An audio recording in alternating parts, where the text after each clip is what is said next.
The Custer County Commissioners meeting will come to order. Let the record show today is May 31st, 2019 at 9 o'clock a.m. Ms. Dorothy, may I impose upon you to lead us in the Pledge of Allegiance, ma'am? Would you mind doing that?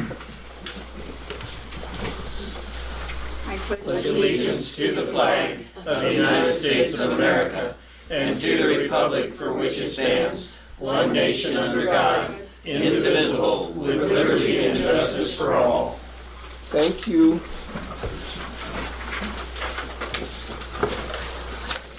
Madam Clerk to the Board, would you conduct the roll, please?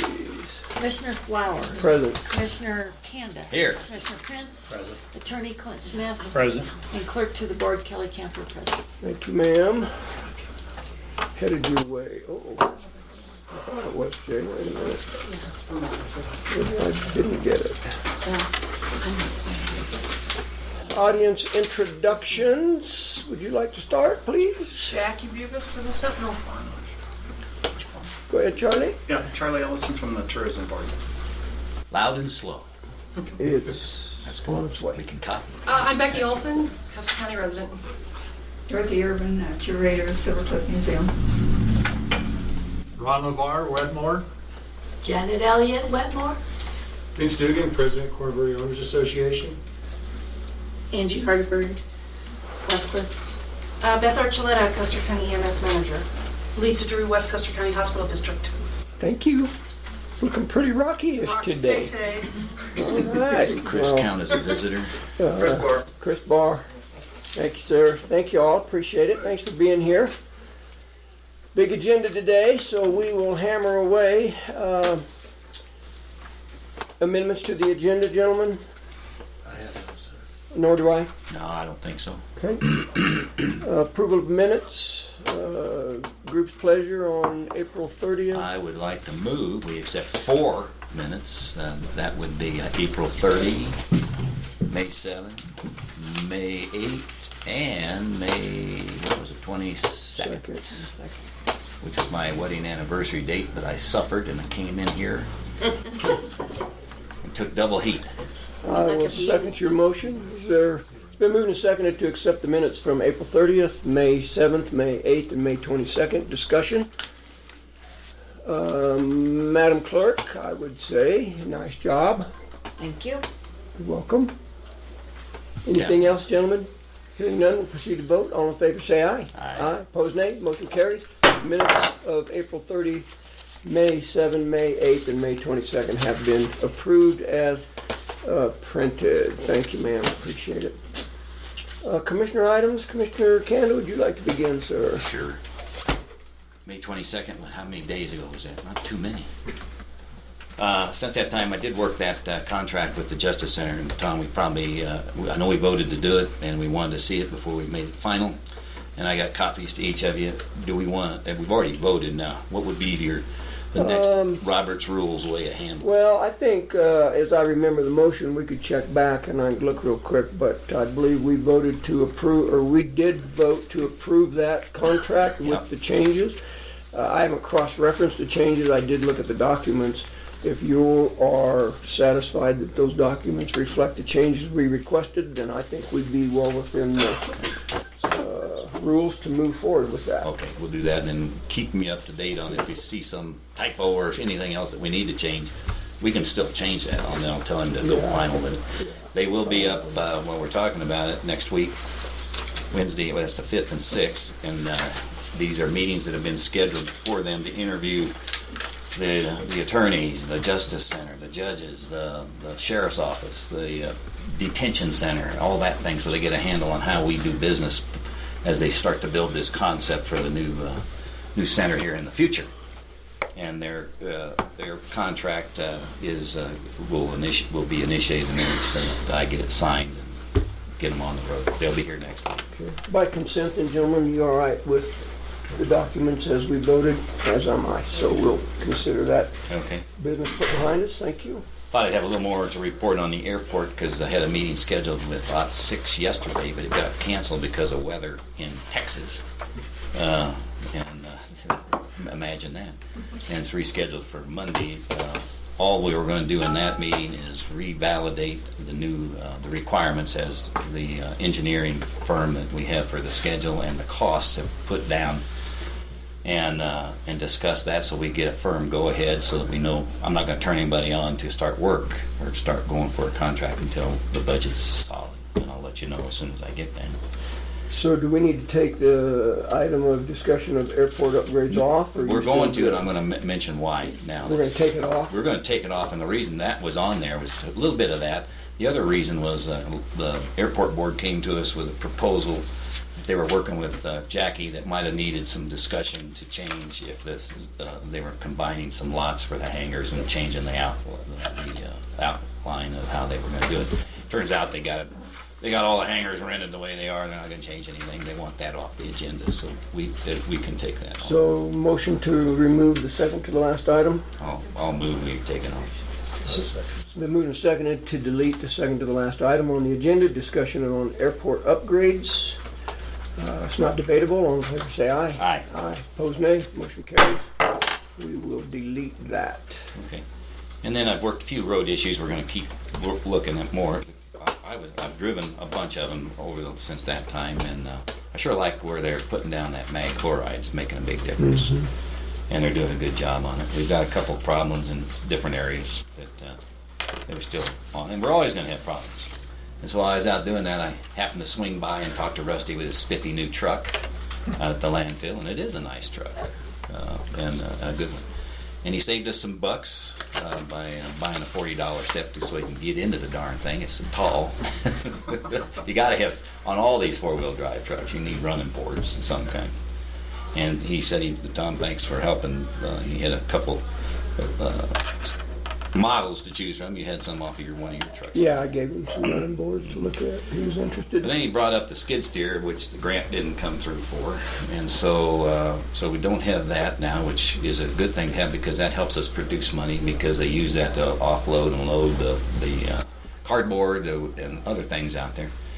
So I looked at it. That's okay. We got a leg up. They said if we get some fallout money, we'll do it. The granting people. And that sort of brings it to our budget too. It's not a total loss. It's a $30,000 investment, perhaps toward the end of the year as we're tracking how we're spending money.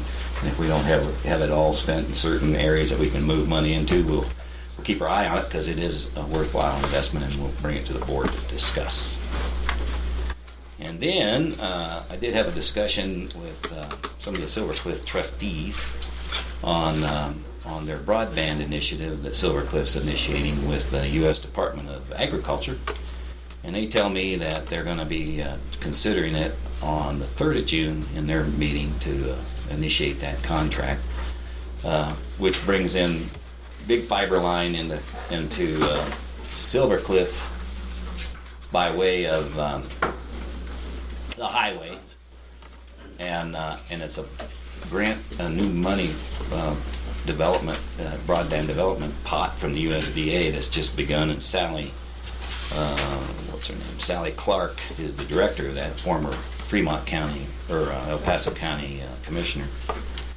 So they're going to be having a discussion. So I think at some point, my fellow commissioners, we ought to have a workshop once they decide what they're doing and see if it's something that Silver Cliff, West Cliff, and the county team up on to get the broadband into the community here at the cities, and then from there what would be the possibilities into the county.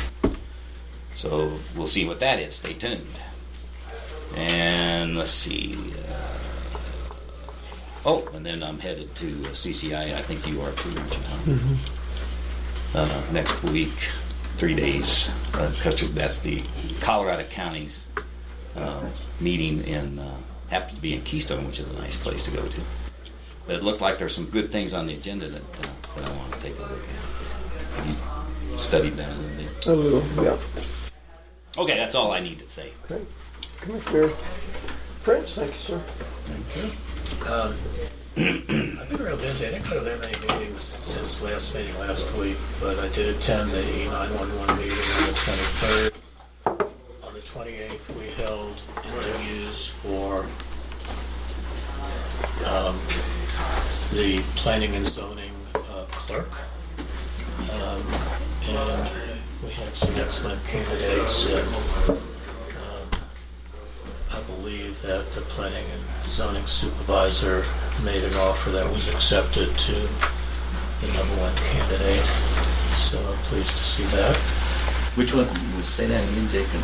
The planning and zoning clerk Oh, resigned. yeah. And we had the interviews of multiple candidates. Okay, yeah, I missed And that. I was just saying, yeah, so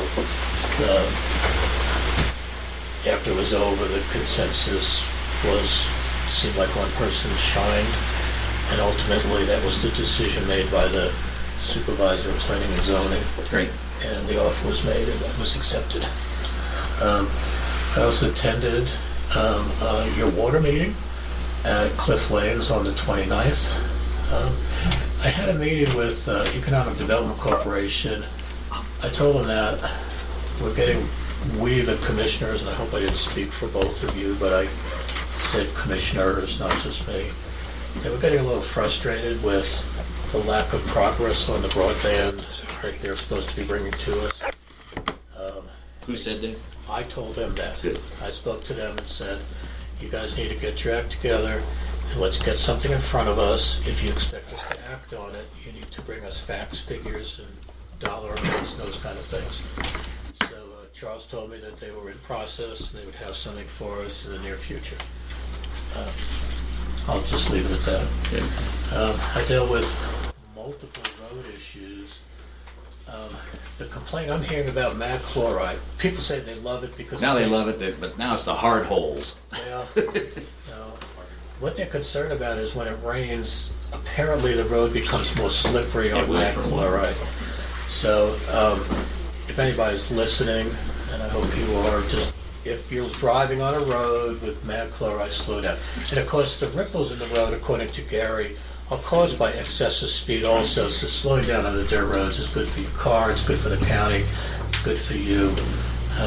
Had a friend slide off and hit the ditch, and the ditches are steep enough that it severely damages the car. It goes up on site.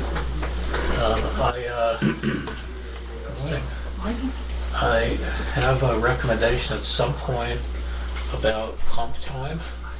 It's not on the agenda, so I really won't go into it too much now, but I have that prepared and ready to go whenever we're ready to discuss it. You want to put that on the agenda for 6? That'll be fine. Or I'm ready 7? to go, so whenever you're ready. Meredith? June 6th. Okay, Thank you, ma'am. thank you. Appreciate it. Did a lot of work on that, a little soul searching. Did a huge amount of work. It's really kind of weird. I did a huge amount of work on it, spreadsheets and all this kind of stuff. And then I said, you know what, this is stupid. And I broke it down to as simple as it could be. And you'll hear my presentation for your consideration at that time. Other than that, I just took care of lots of stuff, phone calls, people coming in, those kind of things.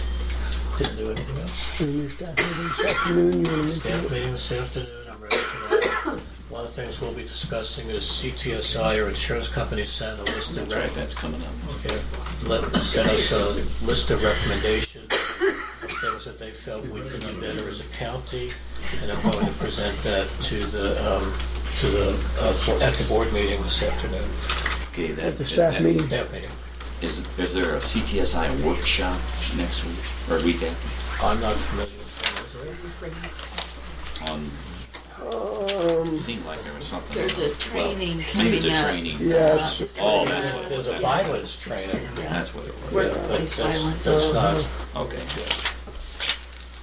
That's on the That is on 12th. the 12th. Yeah. so that's what I've been up to. Okay, thank you, sir. Appreciate it. Yeah, I think we've all attended some of the same meetings. May 21st, let's see, that was May 23rd, sorry. I attended the E911 meeting at the Westcliff Town Hall to discuss ways to increase the funding for the dispatch center employees over there, our dispatchers. I thought that was a fruitful and productive meeting. What did they decide to go, not the results, did they? Individual entities are going to go back to their own boards and have a discussion about what they can bring to the table. So we're scheduled to meet again May 25th, I participated in the Memorial Day Parade with my grandson. May 27th, I attended the Memorial Day service up at Silver Cliff Veterans Yeah, boy, Park. that was a good one. Thought those guys did a good job. That they did. May 28th, I sat in and observed the planning and zoning interviews for that position. Was not a part of that, I just observed that. And I also attended Commissioner Canada's water group meeting down at Rancher's Roost. And so those were the formal meetings that I had attended. I want to inform you gentlemen, I don't know that you may or may not know. Anyway, Ann Barthrop has sent an email to the Central Republican Committee requesting a letter of reprimand to myself for my behavior in the Memorial Day Parade. I can tell you that I apologize for my behavior. I don't believe either one of you were there, so I missed this it. is on me. It's not us as commissioners. I was in the parade as a commissioner.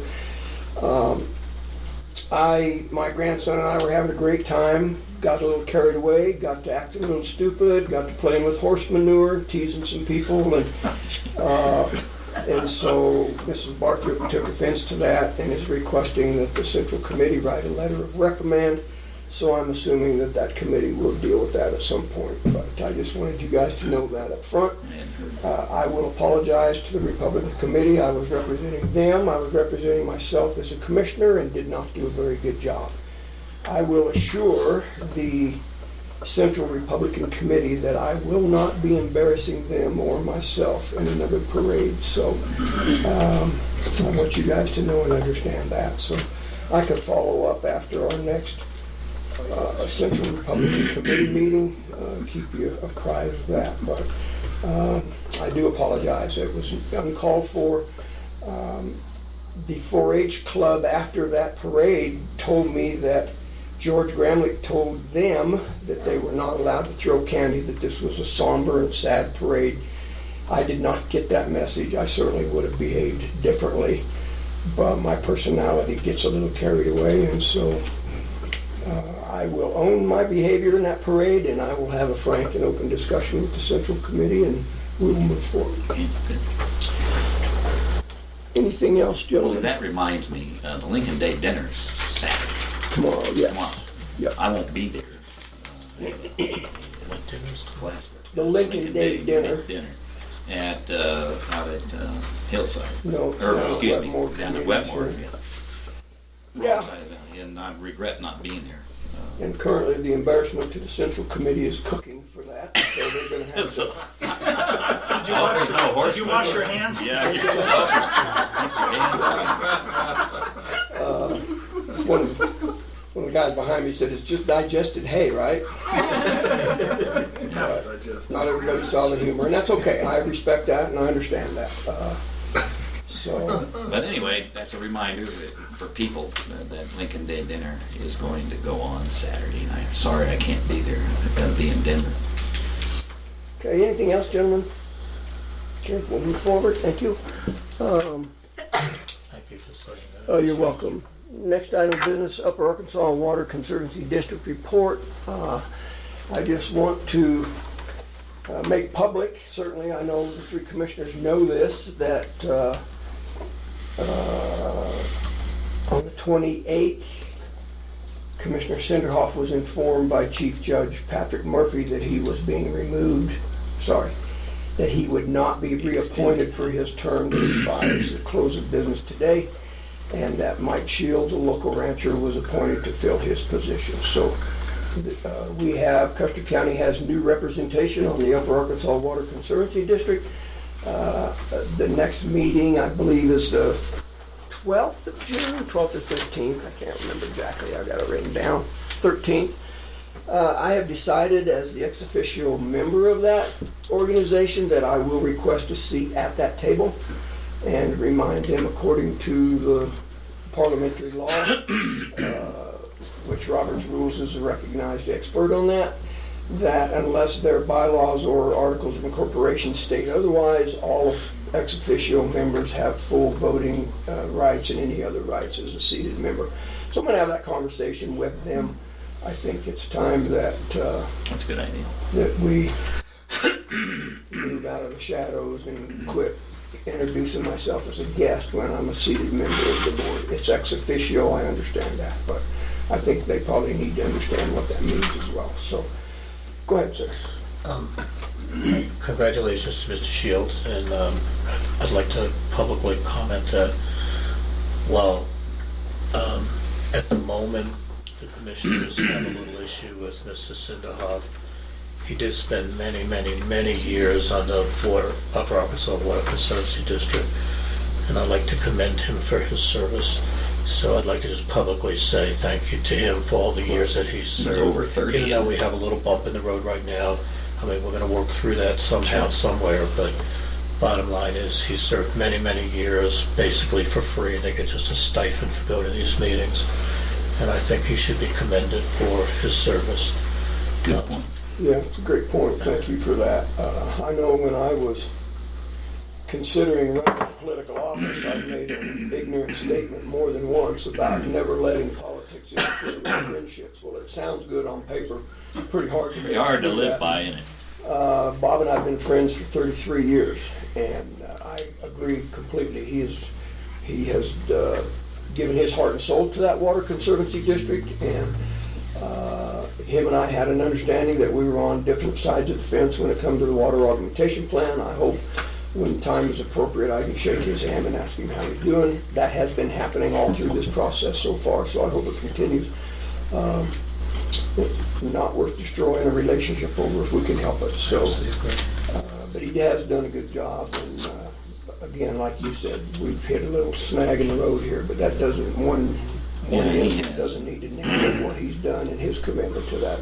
By the way, if you don't see him, it's not because he's hiding his head. It's because he's taking a vacation in Alaska for, I think, a month or more. It was set up already.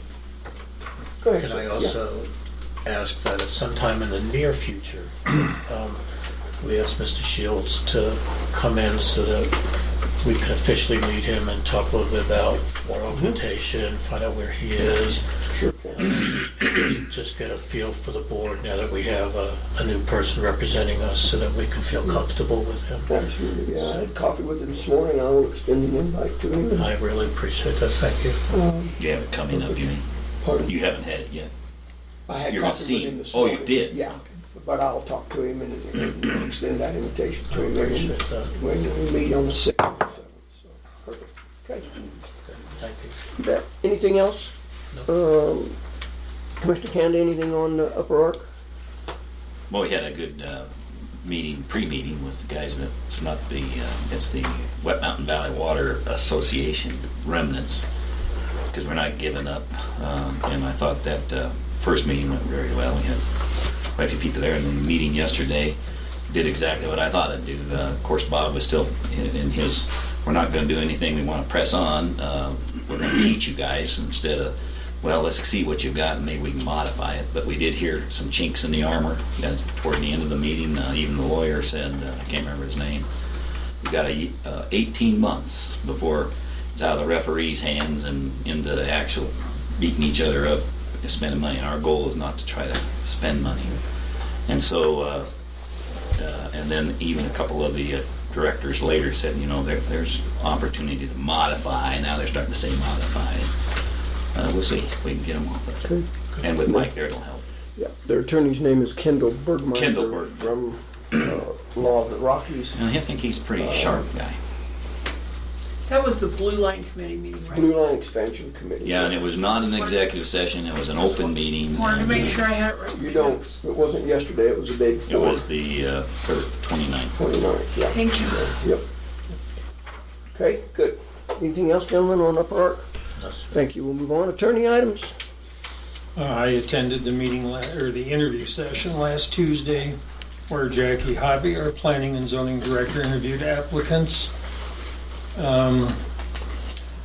I got a communication from Cecily Ketterer. She's the manager of Big E Ranch that bought the gravel pit, wanting to know if we either had a key to the padlock there at the gravel pit, or whether somebody could cut off the lock so they could gain entrance. I don't know if that's been taken care of. Do you know somebody? I do. I communicated with her. Did you? Okay. And I meant to forward my communication to you, and I forgot. But All right. she said her stepfather was going to take care of that. Apparently, Okay. he lives here. All right, good. They're gonna cut it off, right? Yeah. I Well, suggested- she actually sent me an email and said she thought he might have access to a key. I don't know where that would have surfaced, but Well, I mentioned too that it'd probably be more trouble trying to find the key if you didn't have it. sure. And locks are not all that expensive, just go ahead and cut it. You own the property and we're not gonna kick you out, so. I volunteered to go out there and cut the lock chain off of it. She said, thank you, but my stepfather's taking care of that. I also gave her a gentle reminder that if I were to go out there and cut the lock, if she's living in Texas, then it would be open. And she just thanked me and said she was gonna have it taken care of, so, Good. good. That's all I have. Okay, Can I thank have seconds just real quick? Because what Jay said on the upper arc, what you said, getting Mike in is a great thing. It's about getting Mike Shields in here to talk and, Oh, and those that's kinds of what I things. made And him. the more we do communicating, the better. And you've heard me say it before. The troops, whoever they are, do what the commander inspects, not what he expects. So we have an expectation when they set that board up, and we've got directors from all the counties, and we expect them to do their job. It's up to the water users and the people that get the beneficial use of the water to make sure that they're inspecting and holding them accountable. So that's what I see happening now. I see more of that. I see with what you're saying, Tom, getting on the board as a seat, you know, and an opportunity to have those guys getting in front of us with what's going on. And that, I think, will help go a long ways from what I saw. And I certainly will never say that conversation discussion is Bad. right. I will never say it's not the way to go. What sticks in my craw, and I'm not speaking for anybody else, is the methodology that this occurred. And that's where a lot of our my damper is up, and I'm not speaking for either of you two. So communication is paramount. Cooperation is more important. Let's work out a plan that's livable, that we're involved in.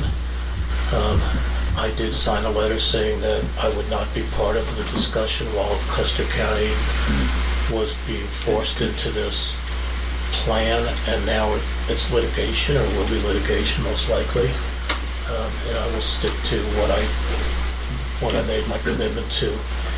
If they say we will remove Custer County from the augmentation plan that they presented, with the proviso that a plan could be worked out in a cooperative manner, I would be all in favor of them modifying it a third time and putting us back in. That would be the appropriate thing to do. But I'm standing behind the back, contrary to what our water rights holders have told us at meetings that we've gone to, for them to be forcing this upon us. I will not be a part of it unless they sit down with an open arms and say, we've put it on hold, we've removed it from the plan, and let's sit down and talk. I will drive you over there to the meeting if you like, without violating sunshine laws. I would welcome the discussion, but there can be no discussion when there's no trust, and at this moment, in my opinion, for me personally, there is zero trust. Right. So that's how I feel. But I appreciate what you're saying in terms of conversation is paramount, and that is a correct statement. How do you get things done? you. You have a question? I do have a question. Mr. Prince, you keep referring to a letter that says that the commissioners will not have conversations until we are removed from the water aug plant. The only letter that I have seen, and maybe I'm missing that letter, is the one where you sent to them certified saying, we're asking that you take us out of the water aug plant. But it does not mention anything about not having conversations. Now, I've heard it in meetings mentioned and talked about, but I have not seen that letter. Is there? The exact wording of that letter is, unless Upper Ark is willing to withdraw Custer County out of 3076, we will not sanction or be any part of a inline expansion committee. That's what the letter said, last paragraph. And that's there's only one letter that you Yes. sent them. Okay. All right, I will Yeah. reach out. And Thank you. I will speak for Commissioner Prince. I think he's paraphrasing. Okay. The actual words were, will not sanction. I'm assuming that's where you're going. Okay, I just thought maybe there was a letter I had missed. Thank you. Yep. Okay. Admin assistant? Nothing. All right. Audio's working now, so we're good. There was a little mishap before. Public comment. You're welcome to participate in public comment if you'd like. If you are here for something that's on the agenda, then I would ask that you wait until that agenda item comes up. But if you want to talk about anything else with three commissioners, you're welcome to do that now. We will have another public comment period at the end of this meeting as well. Yes, ma'am. We would like to speak about the letter that you received from Florence Volunteer Fire Department about Yes. coverage for Okay. Wetmore. Yeah. EMS coverage. And that was not on the agenda. I know, We and just that's got fine. it, Yeah, we and just I've got it. I got it in hard copy. I'm not sure. Did you send out electronic copy as well so I can pull that up? But let's go ahead and talk about that. And Yeah. I spoke to Chief Ritter, and he said he did send it to me and the sheriff's office. Right. So What's it say? The Florence Volunteer Fire Department, which is also their EMS department, they're not pulling out to assist the fire department. They are unfortunately pulling out to assist in EMS calls in Wetmore. Within the next 30 days, they have 7 EMTs, volunteer EMTs, and they have a very big staffing shortage down there in Florence.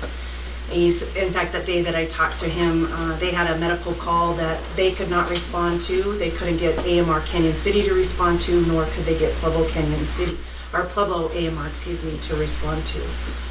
So we need to do something because Wetmore will be without EMS coverage. So they can't drive 11 miles, and we can drive 25 down a slippery, steep, crappy road. And we do because residents in Wetmore want to be transported to Parkview, and they will not transport to Parkview because it takes them out of service too long. As you all are aware, that also takes our ambulance out of, that's what we do. We go to Canyon City, Salida, Pueblo, so our calls from start to finish are anywhere from 3 to 4 hours long. And so... Sounds like Fremont County has a lot of money to spend, but not the right place. So one of our challenges is the West Custer County Hospital District, which of course, we are part of, doesn't include Wetmore.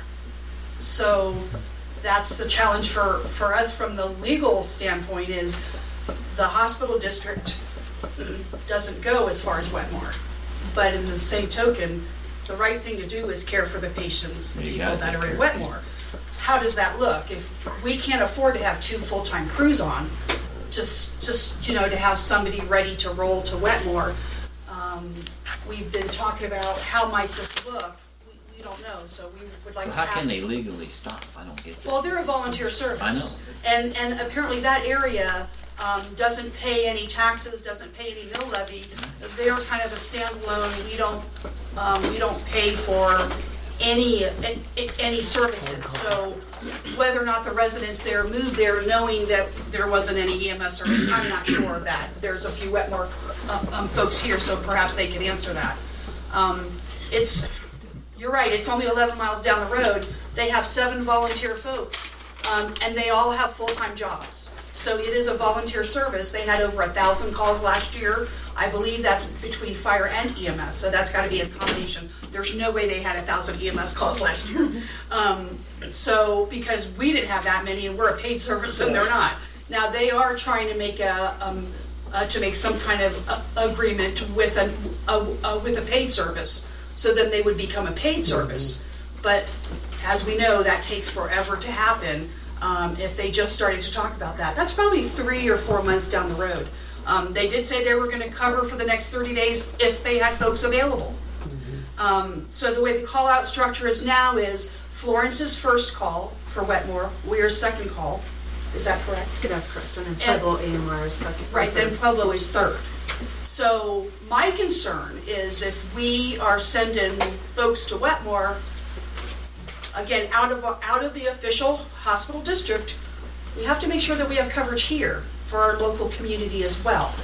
So that's my little hiccup. Yep. But Go ahead, you sir. guys. Yeah. A question, Mr. I get the problem. Do you have a solution, a proposed solution? What are we gonna do about this? We can never ignore people anywhere, especially in our own county. Correct. We are waiting for call volumes from Florence, so we can have an idea how many times they've responded to the Wetmore area, as well as AMR. For the year? Yes, sir. So we can have an idea how that might look. I don't know if we have an answer. I mean, we will respond. I mean, we can't not respond. That's because that's the right thing to do, is respond. My concern is if I have a primary crew on, right, and then I have a call crew, my second call crew comes in. But again, every time we leave the county, we're gone for at least 3 hours, a minimum of 3 hours. So we have second call coverage most days 24/7. Most days. There's a couple of days that we don't have 24/7 second call coverage, pretty close. So I wish I had an answer. I wish I had a magic wand. That's fine, and the reason I even ask is because if it's something that the commissioners can assist with or help with, I would like to have that discussion to figure out what we can do to keep our citizens as safe as possible. Sure. Let me say Sheriff Bach or that something. it's sort of a mess right now too, in the fact that dispatch gets a call for a 911 in Wetmore. We call Florence first. It's 15 or 20 minutes before they get back to us, whether or not they can even go. respond. So Really? if they can't, then we call Best Crew. So that's 15 or 20 minutes that have already elapsed before we even find out if they're going to respond. So in dispatch's point of view, it's more simple to call Best Crew first. That gives them 15, 20 minutes to begin responding. And that's what Carrie and I had to discuss, the supervisor of dispatch, is with, let's just get us rolling down there, because it is a trip for us to go down there in good weather, and in bad weather it's even a little bit longer. But we cannot just let patients in Wetmore. I morally cannot just let patients go in Wetmore. But I believe there needs to be some type of discussion, because do we broaden the hospital district? Well, being the hospital district that runs the EMS, I personally, and I'm not speaking for the other commissioners, would like you to come to us and say, here's the solution that we've come up with, if it's something that we need to assist you with. This is more important than almost anything we do, is a person's health and safety. Right. The landfill, if we have to wait another month or two to fund digging a new hole. Right. You know what I'm saying. Gotcha. So and I'm speaking for myself Sure. now. This is not a discussion that we've had.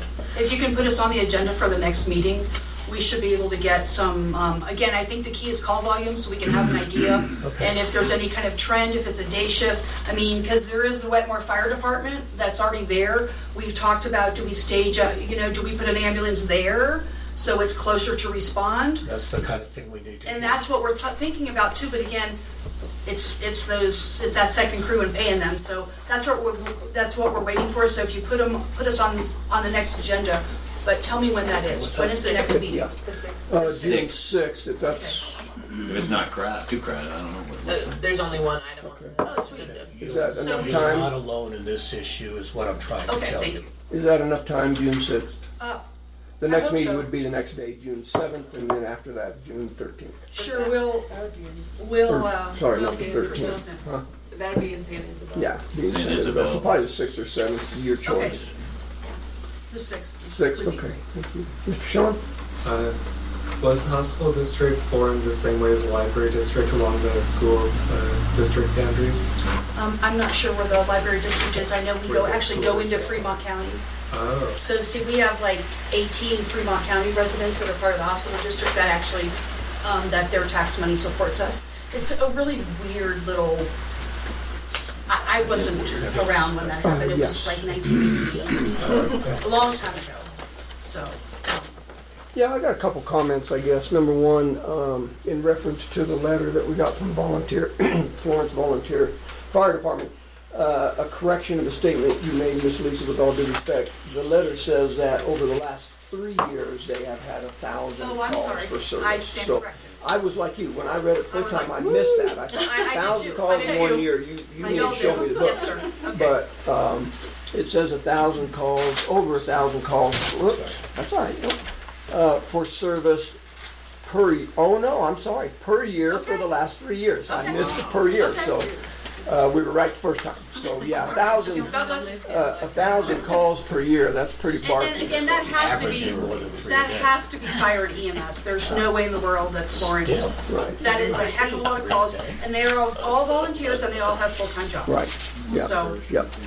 Another thing I want to just throw out, and believe me when I tell you that there is, what I don't know about this subject could fill a horse tank. I just, but I did a little research. In November of 2014, ballot 4A passed, and it, the question was, should Custer County taxes be increased at the rate of up to, I'm paraphrasing a little of it, but there's some other language in there that's not germane to this, at a rate of up to 3 mills as the, or lesser rate as the West Custer County Hospital District Board of Directors shall determine, and dedicated solely to pay the cost of EMS, emergency medical ambulance services, and shall not be used to satisfy any other obligations of the district.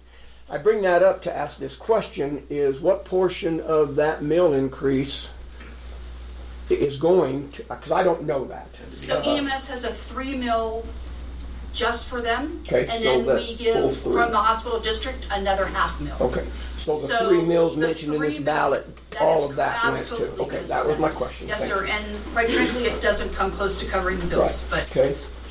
That was to make it from a volunteer to a paid service in Right. April of 14. And when I started, it was $8 an hour with no night pay, and that was whether you were a basic, intermediate, or paramedic. So that was to get us to livable, in quotations I say, livable wage. And then I want to share something with the commissioners, Resolution 17-15, entitled "A Resolution Reaffirming the Board of County Commissioners as the agency responsible for the daily supervisory, administrative, and budgetary authority to the Director of the Office of Emergency Management." Now that doesn't tie into EMS. No, sir, okay? no. And so I had somebody ask me that. Well, there was a resolution. I said, I will bring that up and we'll get clarification on that. But that's for the Office of Emergency Management. And I think people confuse that Office of Right. Emergency Management and Emergency Medical Services. Right. It's very easy to do. You've got the same Yeah, words in yeah, there, yeah. they're just jumbling around. Right. Yeah, The OEM is for big right. Mass incidents, casualties, mass incidents, casualties, fires. fires. So I said I would read that at today's meeting. So yeah, well, thank you for bringing that up. Certainly I think we need to collaborate, work together right away. I wanted to ask you, how many ambulances do we have up here? We have 3. We have 3 that are very well stocked, excellent top-of-the-line equipment. And again, our challenge is our staff numbers, Right. and we don't have in our budget. We can certainly go ask for more mill levy money, which will really make everybody happy, to be able to have a second crew 24/7. Right. But the call volume in the county doesn't support Right. paying Right. Understand. and some of the folks in the county don't get that. There's just, the call volume isn't there to support a second crew Right. 24/7. Right. Yeah, too little to be big and too big to be little. Yes, sir. That's Caught in it. that proverbial squeeze. Yeah, so Thank we you. should be able to get those numbers from those other That'd be great. entities. So we'll look forward to visiting with you some more on. Just let me know on what 16th. days you would want on 6 or 7. Okay, appreciate that. Other public comment? If not, we will move ahead. Again, there will be another opportunity for public comment prior to adjournment. So, unfinished business, gentlemen? No. Nor do I. None. We'll move on. New business. If it is a action item, if we will be voting on a new item of business, I will allow public comment. If you have a question or concern you want to address to the commissioners on each one of these items, you will be welcome to do that. We will try to keep that fairly short so that we don't drag out throughout the middle of the afternoon. So the first item of business, review the vouchers, sign the checks. I move that we approve the vouchers for the month of May. I'll second it. Thank you. It's been moved and seconded to approve the vouchers for the month of May. Any questions about that? Comments, conversation? I certainly went through them. I had just a question on one of the line items for the landfill. Yeah. Yeah, me too. I wondered what that was. So I visited with Rusty out at the landfill about that. He said we collected income on those tires, and then we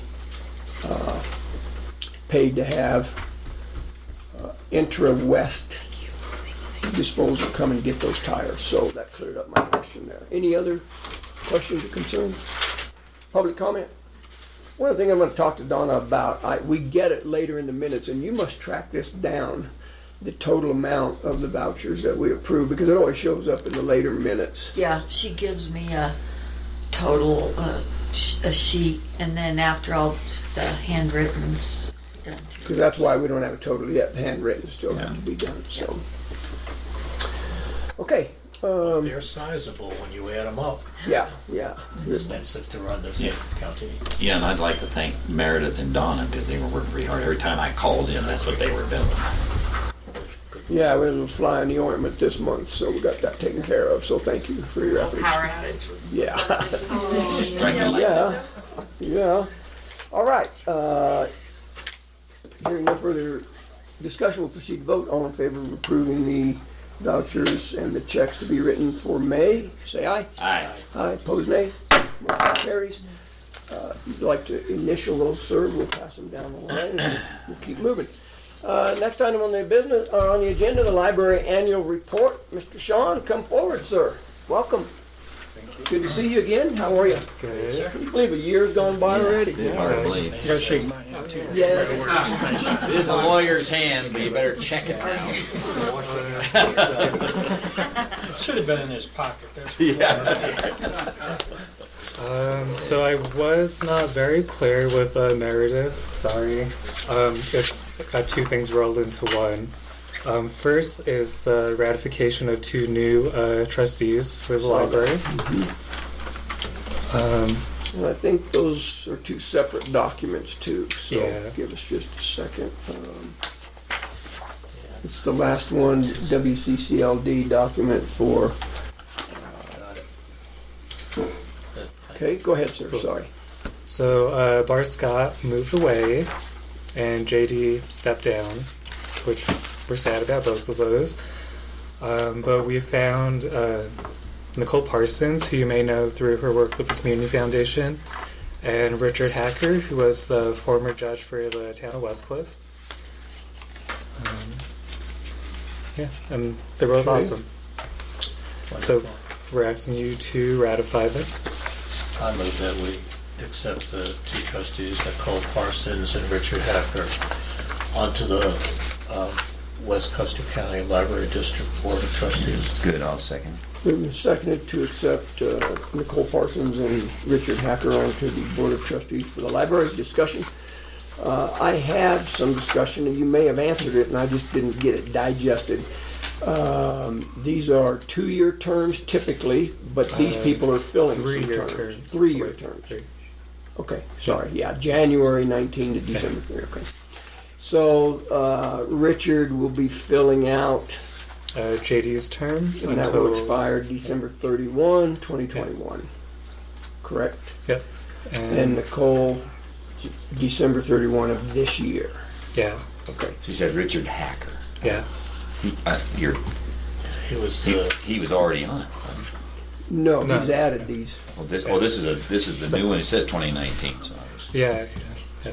May 31. It says draft until Okay, I see ratification. where it says Yeah. it. Hacker, May 31, today. Okay, got it. He's excellent. I know him very well as when he was the judge of West Cliff. Great upstanding guy. Further discussion, and that gives you a complete board with these two additions. Yeah.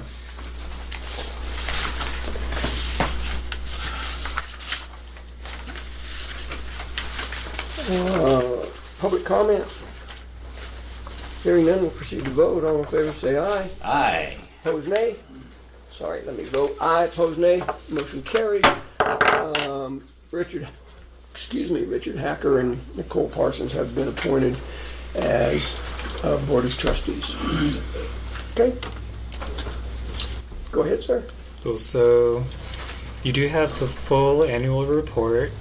We're not doing all 18 pages, so we're just going to look at the summary. So first we have the chart of number of card holders. Let me ask you something about that. I may have it, but I'm not sure I could lay my finger on the whole 18-page report. Did you send that electronically? Yeah. Okay. I've certainly got the sheet you're getting ready to discuss, so. Let's see. So we're up on resident patrons and Sorry. down on non-resident patrons, just on the way we choose to classify them. If they have an address in Custer County, we're now counting them as a resident. Previously, we let them tell us where they want to count the residents as either Custer County or wherever their other home or real home or whatever they would say. So you've actually defined a resident. You have to live in Custer County. Yeah. One of the few organizations in this county that's been able to do that. Perfect. Well, actually, no, you have to live in western Custer County. Right. Yeah. In the district. Yeah. Let's see. Annual visits, we're up, which is good. I'm not sure that. Do you just actually count people as they come in? Yeah, we have a door counter. Oh, they do? I never noticed that. Okay. Yeah, it's a little box, and we think it works most days. Just curious. But to electricity or the phone line, it doesn't. So let's see. For collections, we'll see a 0 for music CDs. We removed those because people weren't really checking out the music CDs and it was taking up space. So this year we are planning to expand the large print section, and we did receive a really awesome donation from Representative Scott Tipton of large print books from the Library of Congress. Don't tell any other librarians you know, so there's more for us. Let's see. For circulation, children's materials keeps going up. And we think it's based on the decision we made in 2017 to waive fines for youth materials. Thank God my grandkids have abused that. Let's see. They love checking them out. They're hard getting them back. Yeah, so you went from 6,638 in 2017 to 8,600, so an increase of 2,000. That's great. Ebooks is hovering around the same place, and total circulation's up too. And let's see. So we are seeing a dip in our Wi-Fi usage, but an increase in our public computer sessions. So what that means is more people are coming in to use our computers instead of bringing in their own devices.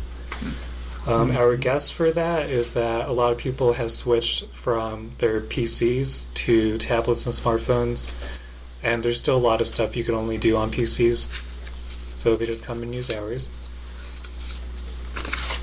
So on page 2, number of events. Let me back up, Sean, if you don't mind, for the folks in the audience who may or may not know this.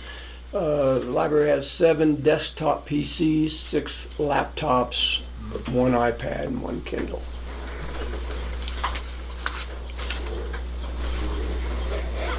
Number of events. We are down on the number of events.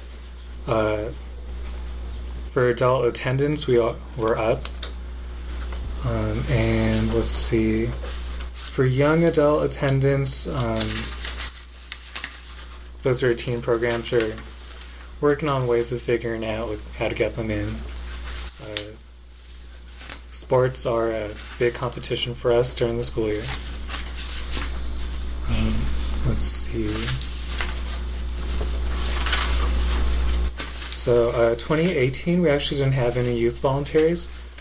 We typically have a summer intern, but we changed staff from Jessica Carter, who left, to Angela McCaffrey last summer, so we didn't have time to train a new employee and recruit a youth intern. Then we also have our everyday services and resources listed. Yeah, these are things that, as people who work in the library and do it every day, we think everyone knows, but Right. we do have questions. People come in and ask them if they can print here, and it's like, that's one of our main things. So it's always important for us to promote our everyday services. Can I ask you a question about your sheet, please? Second page. Who is that person right there? Angela McCaffrey. Okay, Yeah. thank you. Question? Is this report online on the website? Yeah, so here we go. Well, I just thought people might want to see it, and it should be either on ours, on the customer, Or a link, anyway. so that I can say, if you want to go see the report, there it is. Yeah. Thank you for the suggestion. Yeah, that might be something you may want to talk to our IT director, Vernon Roth, and just ask him if he could shoot that up on the county website, or you put it on your own. Either one. Who does your IT? Good. I do. You're the IT wizard. Yeah. Huh? Excellent. All right, sir. Anything else? Well, I do want to give a shout out to some of our partners, the Sheriff, Public Health, Dark Skies, Chamber of Commerce, and the Art Guild, because we wouldn't be able to do all the awesome programs we do without them. Thanks for recognizing it. And I do want to request that the county schedule an intergovernmental agreement workshop, just so we can understand more ways that we can work together and cut costs on some things. Do you have a time for that, or would you like to do that? Whenever you guys have time. Looks like the 6th. No, you want to do this as a workshop? Yeah.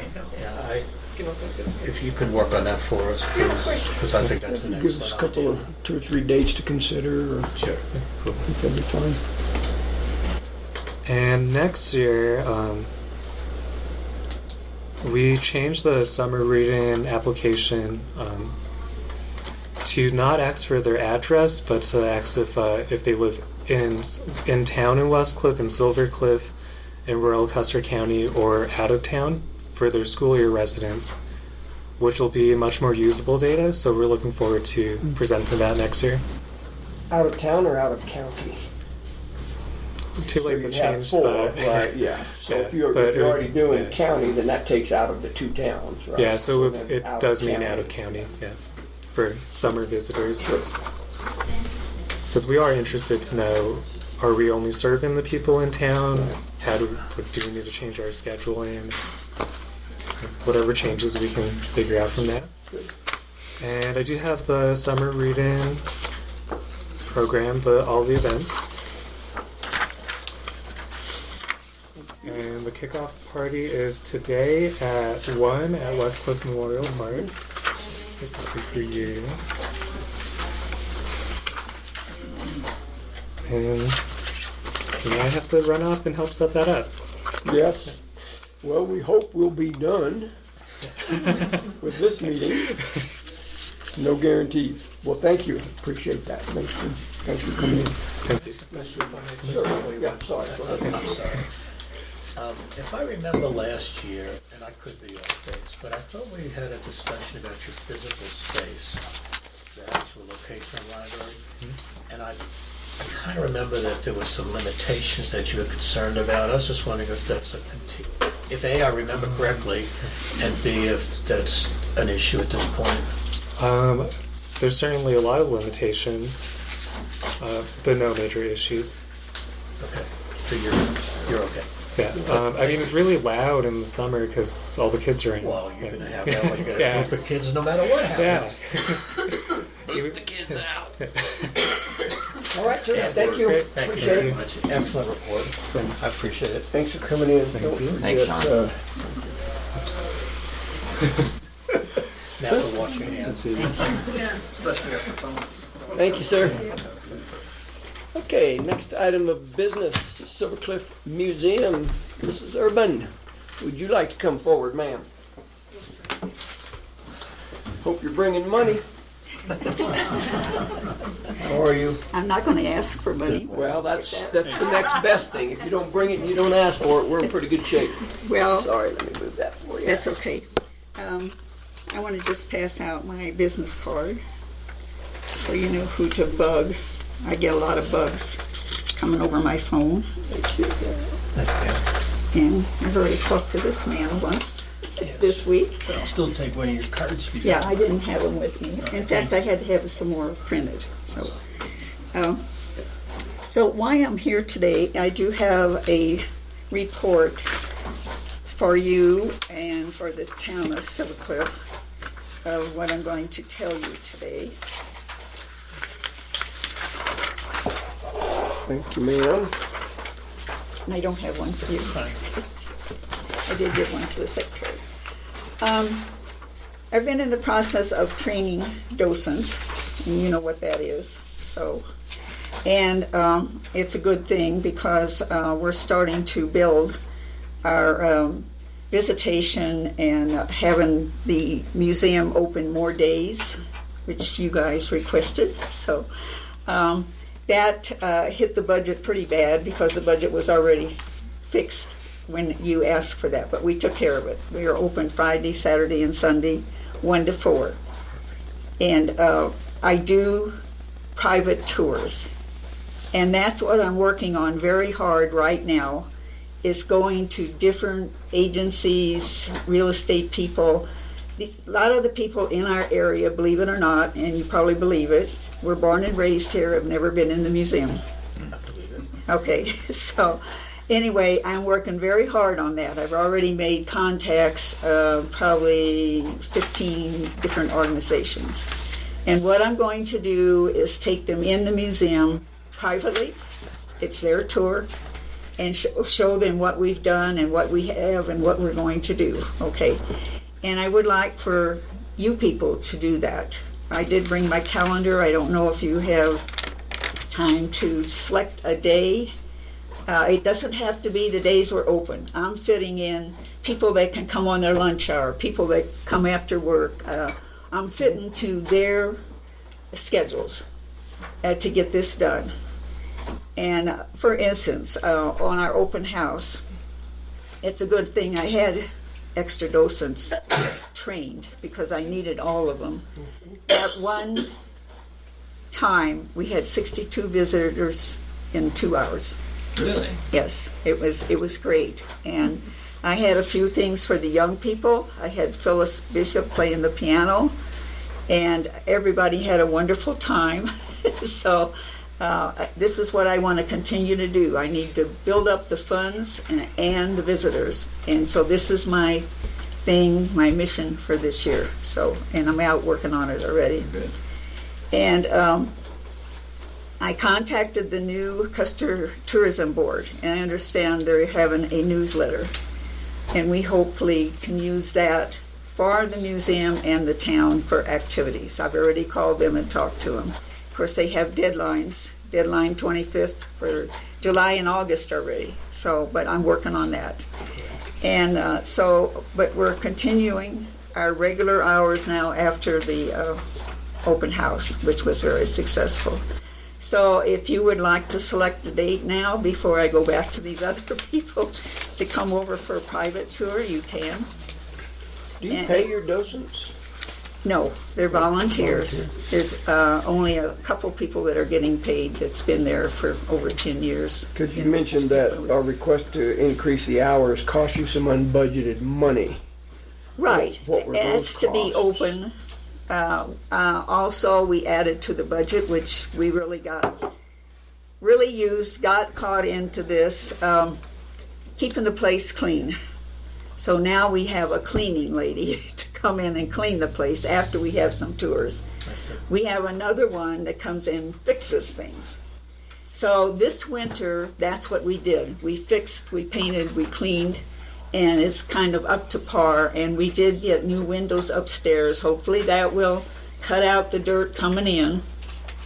But this is something the board agreed to, and so that's where the extra pay comes in.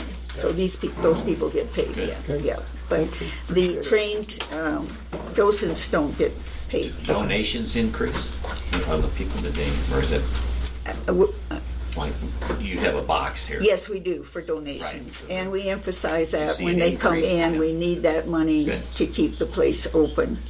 And I also added to our tour is if they're not really a lot of people standing in line, take them outside. There's the laundry, there's the grocery, there's the Geyser Mine, there's Racing Boy, that's Round Mountain, that's the drugstore, and everything of drugstores up in South Park.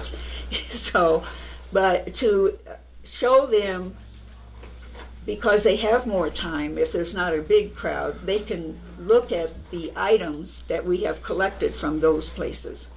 And so that connects them physically with what's outside our front door and when they get inside. Yeah.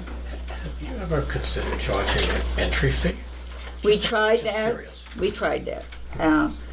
Say a person comes up, we had a fee for children, and that didn't work because they just get back in their car and ride off. And that was the biggest problem. If some parents came in and they had 3 or 4 kids, and we tried to charge them for the kids, they rode off too. So we lost all that, yeah. Okay. So that's why we ask for donation and emphasize that we need this place, the donations, so we can keep the place open. Because I mean, we even regulated the temperature in the building because that was affecting the artifacts. So now we're paying for propane on top of it, electric and the water, yeah. So we do still have the utilities. So anyway, so I was just looking up on our budget from 2019. We had budgeted originally $6,000, and according to my notes, then we added another $1,000 to that. So that was the highest budgeted of the 10 entities through the Conservation Trust Fund. right, and we sure appreciate that, and Well, thank yeah, you for that sure. money. And also, we get some for the Park to Park Trail, Good. and I pushed both of those. Good. So anyway, but So that Dave- money helps, and we happened to get some extra money this last year from another organization that was dissolved, and they have to give that money to another nonprofit. So that's how we could get windows, yeah. So, and the windows, just the 7 windows upstairs was over, I think, over $5,000. Yeah, I bet. Yeah. Mhm. And we had a local person put them in. They're not cheap, and those are pretty big ones. No, yeah, they're the double, and that's just the upstairs, so they were leaking. I mean, you could find dirt in the windowsill, clean it out, and come back the next morning and it's full again. And so we get everything that's up high. Okay, so you want to select a date? Yes, if you could select a date and a time, I will meet you at the museum, and it's your tour. Well, we meet here on the 6th for a commissioners meeting, but we have a meeting in the afternoon. On the 7th, I don't have anything I don't in the either. afternoon. 7th of June, Commissioner Prince. The governor's veterans meeting in the morning. The 7th of June. Yeah, which I told them we that's- couldn't attend that because we had a That's a meeting. Friday. I'm Yeah, fine hold on with, just a I'm second. fine with Okay. that in the afternoon or whenever you'd like to schedule it. I'm clear the rest of that day. Okay.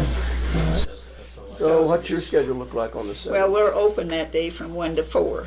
Well, that'd be So cool. I think you should do it probably before that. Yeah, that's probably not gonna happen with our agendas. Okay, all right. Time So, we- well, select a time then. So you'd rather not do it during the hours No, it that doesn't you're matter. open? Let's fit it to what you can come. 2 o'clock? 2 o'clock. 2 p.m., okay. Commissioner Prince, or Kendall? Yeah, that'll work. Work? Will that work? I can always have extra help there. Because like for open house, it's a good thing I had all the extra help because that took care of the new docents that I trained. And it's good. That was a requirement that they be there for open house, so they got some good experience. Good, okay. Sees.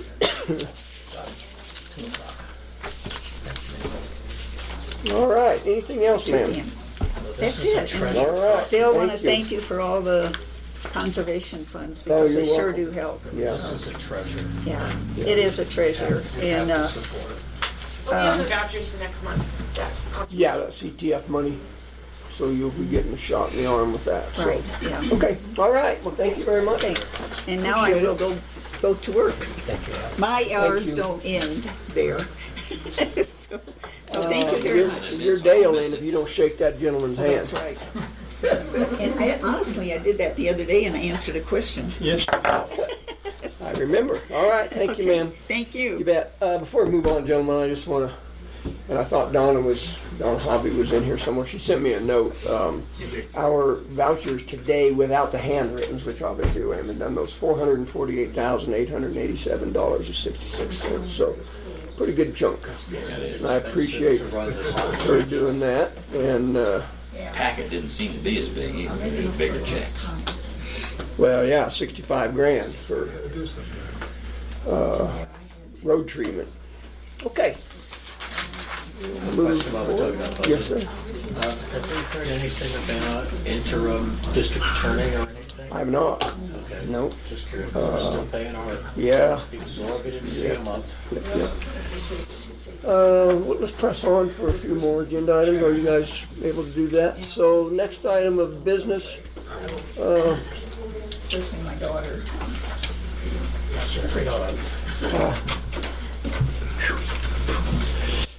discussion of, I wished I knew the Latin name, I'd blurt it out there. Come on in, sir, prairie dog eradication. Tsunamis. Tsunami. El Prairie Doggos. Hello, sir. Hello, sir. The exterminator. Over here, Mike. Mike. I don't know Spanish for prairie or dog. Dog, gato is cat. What's dog in Spanish? Perro. Dog words. How are you, sir? Good. Good. So it's prairie dog time. Okay. So, as you folks probably remember, we got an estimate from the USDA last year to eradicate the prairie dogs in this land that's adjacent to where we are right now, which is the land that you folks recently bought for the Criminal Justice Center.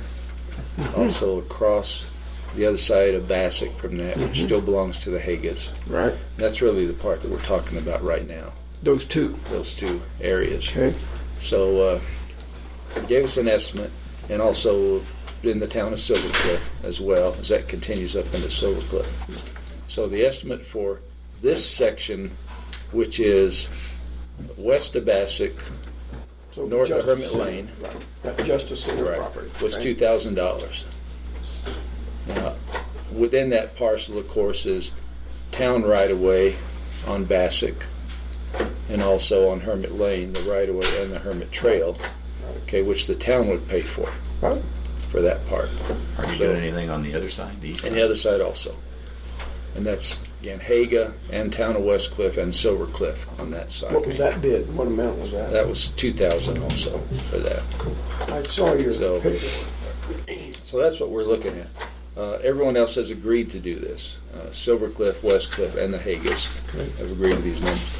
But they will not do it and don't want to do it unless the county agrees to. Otherwise, we'll do those areas and then they'll all migrate to you folks' So what spot. portion of that 2,000 would the county be expected to cover? 2,000 is an estimate, so what they actually do is when they do it, they'll count the holes and we'll be charged per hole. Okay.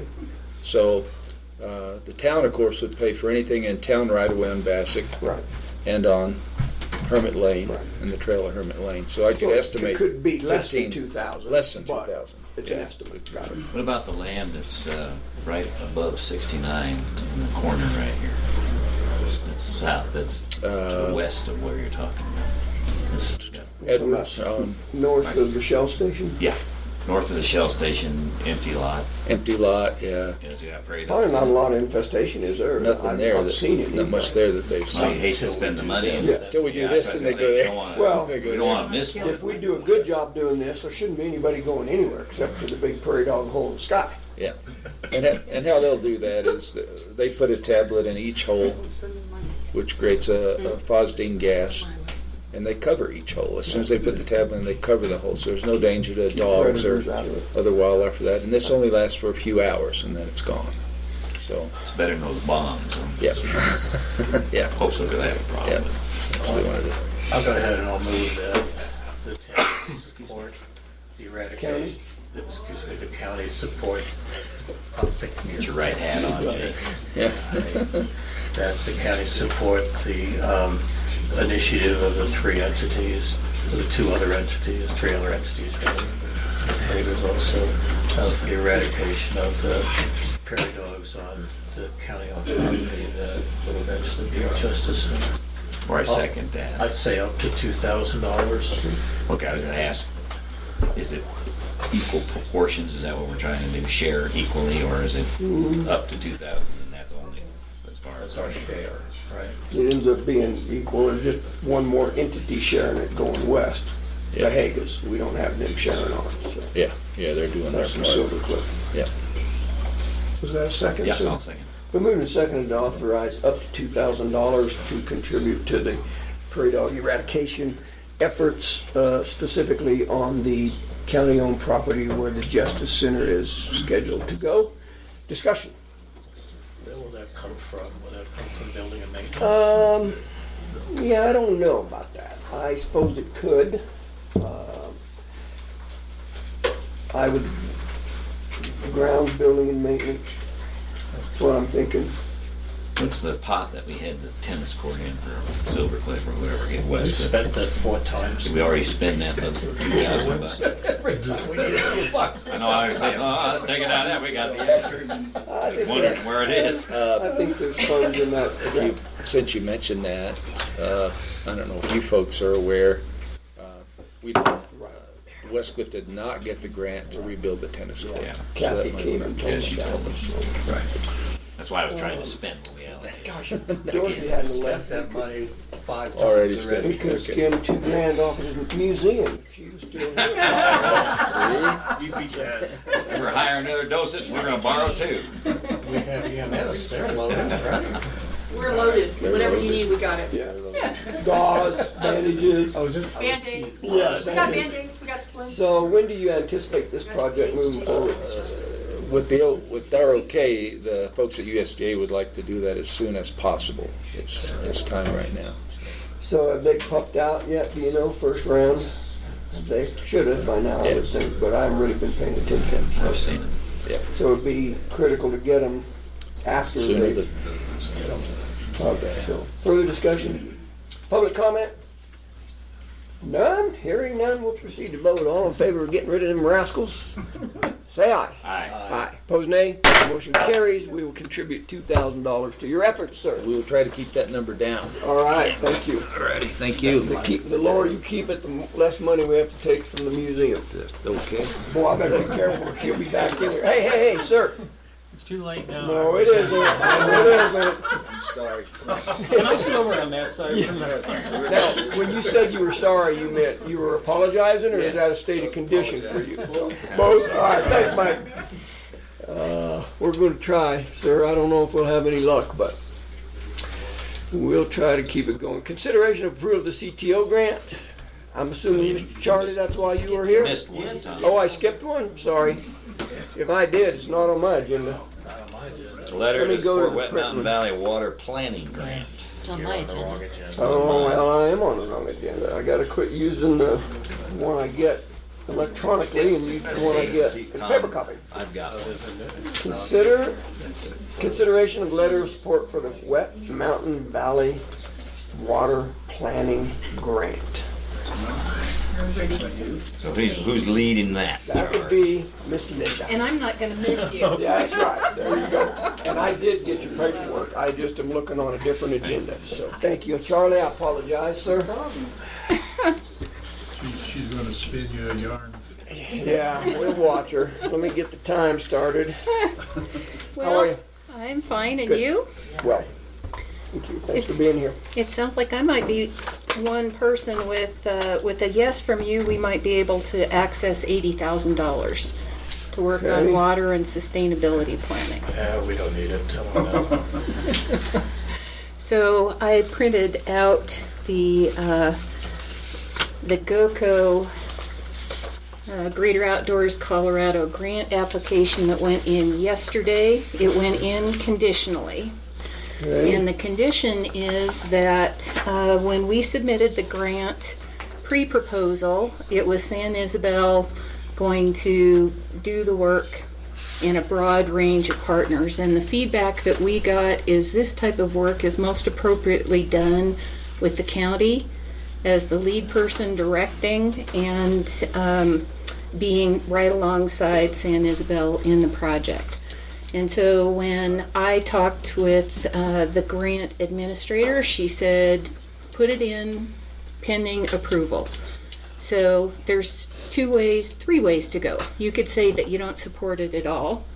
You could provide a letter of support and say that you don't want to be a partner, or you could be a partner and write a letter of support. Does that entitle us to pay, co-pay on a grant application? Like a, No, if you I haven't read.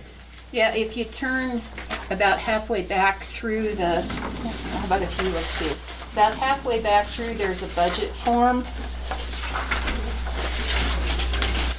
And if you look, the fourth column over is Custer County. Yeah. And the cash total for your contribution is 0. If you go on down in that next part down, in kind, we wrote you in assuming that if this project goes forward the way we would, we're looking at it, which is basically to hire Mike Lunn, which Tom Flower met last year, and quite a few people in the community did. He is a very skilled consensus facilitator who's resolved issues all over the western U.S. But we would be hiring probably his firm or someone else to come in and work with anybody who wants to come to the table to develop the long-range strategic plan that I think all of you heard me talk about in your economic prosperity planning meetings and when we met at Rancher's Roost. So the GOCO grant is completely tied to the public meetings and the process of developing a shared plan that then San Isabel and anybody else who wants to do it could write grant proposals to bring more money to the table to get the work accomplished. So you wrote us in for $384. Is that what that? No, that's 384 hours. Okay. Yep, and so that's, I couldn't correlate that. It says on Yep. the side it has a total of $15,000. yeah, well, I had to, they use standard figures, so we guessed your cost at $40 an hour. And there are 8 meetings. We figure it takes as much time outside the meeting as it does inside the meeting, so 16 hours. And I figured all 3 of you would like to participate in something like that. So that's how we came up with in-kind donation of $15,360. So that is not cash. That's your So time. how many meetings did you figure? 8. Eight. Over a 2-year period. So it's 4 a year. And only in the winters, yeah, only in the winters when ranchers can be there, because so much of this is about the people who are out in the valley. So, let's see, what else do you need to know about this? San Isabel, if you look at the cash that goes into this, San Isabel's in $35,000. We're asking Colorado Water Conservation Board to help fund our hydrologist position and any more water planning help that we need to understand the physical basis, because this whole proposal is built on what we've all learned as we've talked about the OG plan and planning and zoning, and that's that water is to large extent a limiting factor in the economy, the quality of life, housing, taxation, and how the county, fills their coffers. And so CWCB, the Colorado Water Conservation Board, is the place to go if you want money to get science around water. And so this afternoon, we're putting in a pre-proposal to CWCB that is this same thing, just saying what we want from you is money to help get the science of water. Question. You gave 3 suggestions for the counties involved. Well, 2 for the county involved and 1 non-county involvement. Yeah. We've often written letters of support for projects similar to this, and the county then becomes the fiscal agent to handle the money that comes in, the money goes out. If we take your third alternative, where it sounds to me like would be the best, and correct me if I'm wrong, it sounds to me like that might be the most like, if we did that, most likely that this would go through. Would the county then become the fiscal agent for the money that's transported through this project? My understanding is if and only if you want it to be that way. Got it. If we didn't, then who would be? We would. What does lead partner mean? Lead partner means that with Greater Outdoors Colorado, there are 2 grants that are going through right now. One is called Conservation Excellence, and the people who are usually competitive in that are conservation groups, wildlife groups, and land trusts like us. The other one is called a planning grant. And those planning grants through Greater Outdoors Colorado go to local government, typically. And so that's what it means by lead partner with this. So this is a GOCO Conservation Excellence Grant, but when I talked to the grant manager, she said it's a very strong proposal, but it might have a better chance going through the planning grant because so much of this is about us helping the community instead of the community helping us. I liked how you tied it into the strategic plan we had. That wasn't good enough for them? Well, the strategic plan does not directly address the science and the outcomes of what we understand about water. But it addresses what the result of having the water is that we want to have. Mm-hmm. Well, I think if you would look through this and take a little time, what you'd see is that this is not to supplant, run over the top of, or conflict with anybody else's. What we would like to do is put together an overarching document that pulls all the pieces together and frankly allows us to go and do some fundraising to get some of the infrastructure that we need. There's another grant that San Isabel that I wrote a letter of support for that went in at the same time, and that is a beginning farmer and rancher grant that Colorado Open Lands and Rocky Mountain Farmers Union, Young Farmers Coalition went, and there's a chance that they're going to access a couple $100,000 worth of money to find a way to help resolve the issue of our ranchers are old, and we need to be able to have young people have the ability and the skills to take care of this land, because it's clear that conservation in this landscape is on the backs of agriculture. That's who does it. That's who we need to support. So kind of the underpinning of why do you try to put all these different planning processes together is that's how you can go and access bigger funds to come up with alternatives. Another alternative that we've talked about is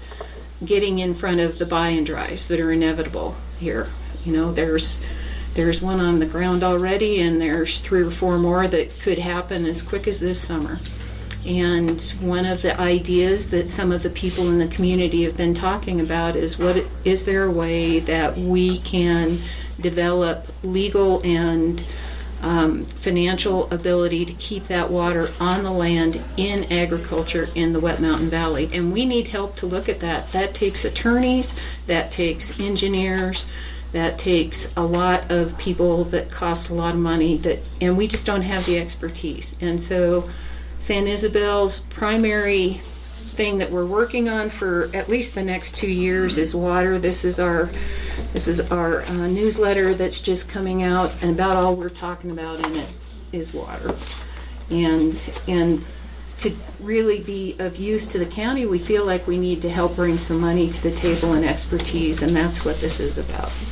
Is that a question, Ms. Poole? Obviously, it sounds like an excellent program, and I suspect the county will want to support you in it.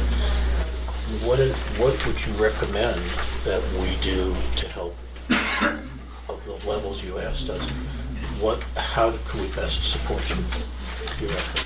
I would like to see you be the lead partner. I would like to, you know, if they keep us in the conservation excellence, we have a better chance with San Isabel's name as lead partner, because that's how the money goes. But we'd like you to be partnering with us, you know, shoulder to shoulder. If it goes through the planning grant alternative, it's better if you're the lead partner. Okay, and if we're the lead partner, the commitment for the commissioners would be to attend their meetings and to send a letter of support for the project. Is that correct? Yeah, and in both cases, we've reconvened a group of people talking about water that's built largely around the augmentation plan at this time, but San Isabel years ago had a water focus group. A lot of good people that were thinking about water years and years ago. And we've already reconvened that, and we would love to have the county participate if they want to, if they can. I'm not sure about the laws. But the other part is, you know, this is, if you read this carefully, you'll see it's very broadly and openly designed for it to work the best. If you have time to sit down and put your thought process into how do we set up these meetings, is there something more important? We're going to be defining science requirements and needs, and we definitely need to talk with the county about that because of your planning and zoning and the questions that you have. We'd like to have this dovetail. When is it due? What's the deadline? It went in. It's already been submitted. It went So in. how- It went how do in you become a conditionally. partner after the fact? Well, if you look at it, on page 1, applicant right now is San Isabel, partner if applicable, Custer County It says Board of... pending. Yeah, pending final approval. So this is how it went in. So when does that pending have to be ratified? I'm sorry, I was asking the question. Sorry. I apologize. I didn't mean to interrupt you. I told the grant officer that we were meeting today, and I didn't know what it would take after that. Typically, we divide up the responsibilities. So instead of having 3 members of the commissioners, one commissioner would go and then they could report back to the other commissioners. Is that acceptable? Because you talked about 3 of us going, and I thought that seemed beyond the scope of what we normally would do. You don't all need to go. And my guess is the amount of time that any time that the commissioners spend talking about water, planning, zoning, anything to do about the economic tax base and stability of this county and how that interacts with whether this is agriculture or 35-acre subdivisions, all that time can count as in-kind. So it's fine. You know, you make your decisions about how you spend your time. I do think that strong direction and leadership from the county is important in the overall success of this project. I'm in favor of this. So GOCO's share of this will be 13% of $3,004. Of $304,445. What I just said, but that's what I meant. Yeah, we're asking for $40,600 from GOCO and $40,000 from Colorado Water Conservation Board. Somebody said to me that this was just an effort to pay for your hydrologist. I see that your hydrologist is being paid out of the San Isabel Land Trust and CWCB, is that right? Mm-hmm. Currently? No, it's being paid totally by us right now. Okay.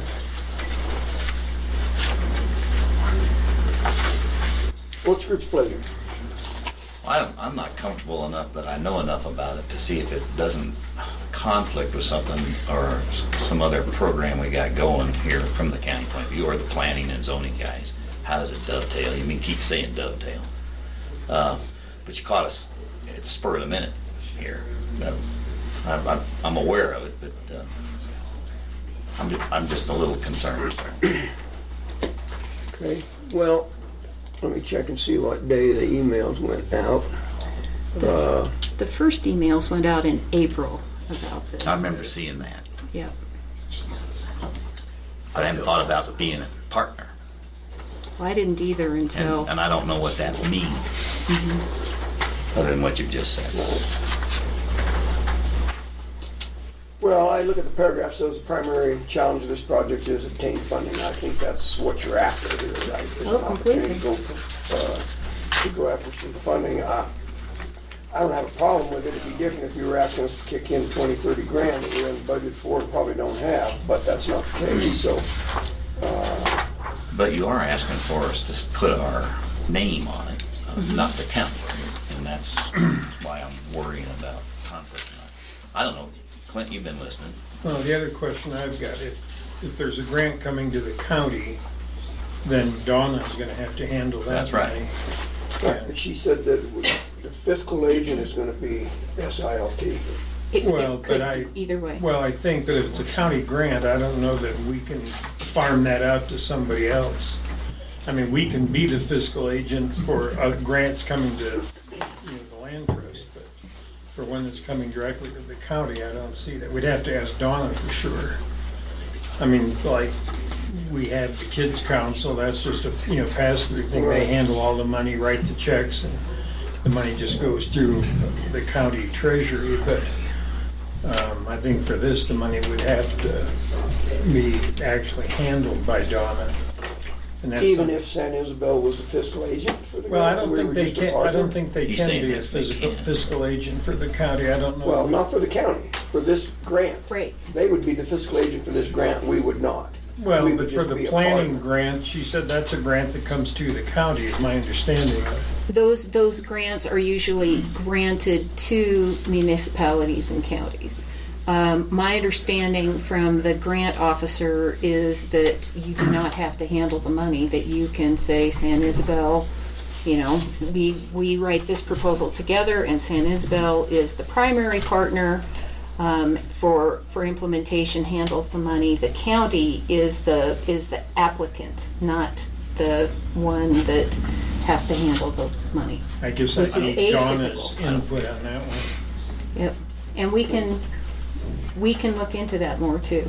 With CWCB, the Colorado Water Conservation Board, that is a pre-proposal that goes in. The final proposal for that doesn't go in until August the 1st. And that's the one that typically, though, the money is handled through a municipality, if that's who the lead The partner broadband is. thing. They came to us without any cost. I don't know. Well, I don't know, after listening to council, I'm assuming we probably should talk to Donna and see what she thinks about this. She's probably watching right now, listening to this. I can about guarantee you she is. and She'll come running over here if we. Well, She'll I'll come get a- running over soon. I'll get a little message on my computer, but I know you're in kind of an awkward position, having already submitted this. Submitted, like I say, conditionally, pending. How long, Puts you us in just a found out awkward about this, right? Is that No, this is, partnership? this, No, I've read your emails. Right. There's been several of them on this over the last few months, and I've been up to date on it. I've always said I think this is a great thing. This is, unless I missed something or just glossed over it, this is the first time I'm seeing that we are a partner in this project with you. Sort of And I presumption. I agree with Commissioner Kanda that surprises are always something that we cringe at, yes. So we need to really fully understand what is our obligation, how much time, what resources we have to throw at this. I don't mean throw at, I mean to support it. What's it gonna cost the county, either in manpower or time? Donna is one who would have to take on the financial responsibilities, and I'd like to hear from her going, no problem, or yeah, I mean, I'm overworked already, I really those are the kind of questions I have. So I agree with you, just, asking for approval without getting some of our answers is going to be difficult for me at this moment. It doesn't mean I don't support the project, because I support, every time I read everything, I said, this is great, let's get the money, let's get answers to some of the major looming questions we have, like what water we have, where is it, how much do we have, all those questions that come along with water. And this is, everything I've read from you about this leads me to believe it's almost exclusively water related. And obviously that's the hot topic of 2019 in Custer County. It is. Along with the Justice Center and the landfill and other things. 403, what was it, $400,000 worth of bills that you just paid? So. Would you like to talk with Donna? I would be happy to do that. I would be happy to, if you have specific questions that I can answer through email or coming back in to meet with you, I would be happy to do that. The one alternative where there is no letter of support and you don't want to be partners, all that does with this grant proposal is it means that it stays in conservation excellence. It doesn't go over into having the chance for funding through two competitive lists. That's all really it does. I don't think we're at the point of saying we're not interested at this point. I don't think we're at that point. I think the consensus is going to be we want to support it. We just need to make sure that we're doing it appropriately, judiciously, financially properly, and those kind of things. Yep. That's the question we really have at this point. I understand. That's my suggestion. Yep. Yeah, and to the issue of being presumptuous or blindsiding someone, the grant officer she understands how important this is, and it was her idea completely. She says, submit it through Conservation Excellence. You can do that pending a partnership because you only have to be the only one there, but if you can get the county to say that they want to help direct this project, then if it doesn't succeed in Conservation Excellence, it can go through the planning grant process. And so it was her at the last minute saying, let's try to get this thing funded. Let's try to get money for Custer County to resolve these things. So on that note, Linda, the fact, it sounds, she did it, okay. Well, let's see if we can get the county. So what is her timeline? Does she have a week? Is our back up against the wall? Because reacting, we've had that happen to us before. Let's do it now. We have no other chance to do it. Right. As a matter of fact, people have put things in we've got to get this out because it's due tonight. Mm-hmm. Well, so what is this pending time frame? There's not a date on it. So I told her I was to really understand it. I told her I was talking with you. I don't know when the proposals go off of her desk to see, to go to the next phase, because that's the point when they come off Alex's desk. That's the point where we need to say, is the county part of this, or just one more seat at the table with everybody that's involved? Well, I would recommend maybe having a conversation with Donna, see what she thinks. We could put you back on the agenda for the 6th or 7th if you're going to be around. We can have another conversation and go from there. Okay, I have the information on a thumb drive for the entire proposal. We did find out what went on with the mailing in April because I was sending my information to Meredith at Custer County Gov, not BOCC admin. Right. So at least we figured out that mess. Okay. All right. Well, thank you. Thank you. I had Meredith crossing her eyes on 2 emails. Thank you. Thank you. Thank you. Thanks, Sir. Well, I wouldn't beg your indulgence. We've been sitting here since 8:30.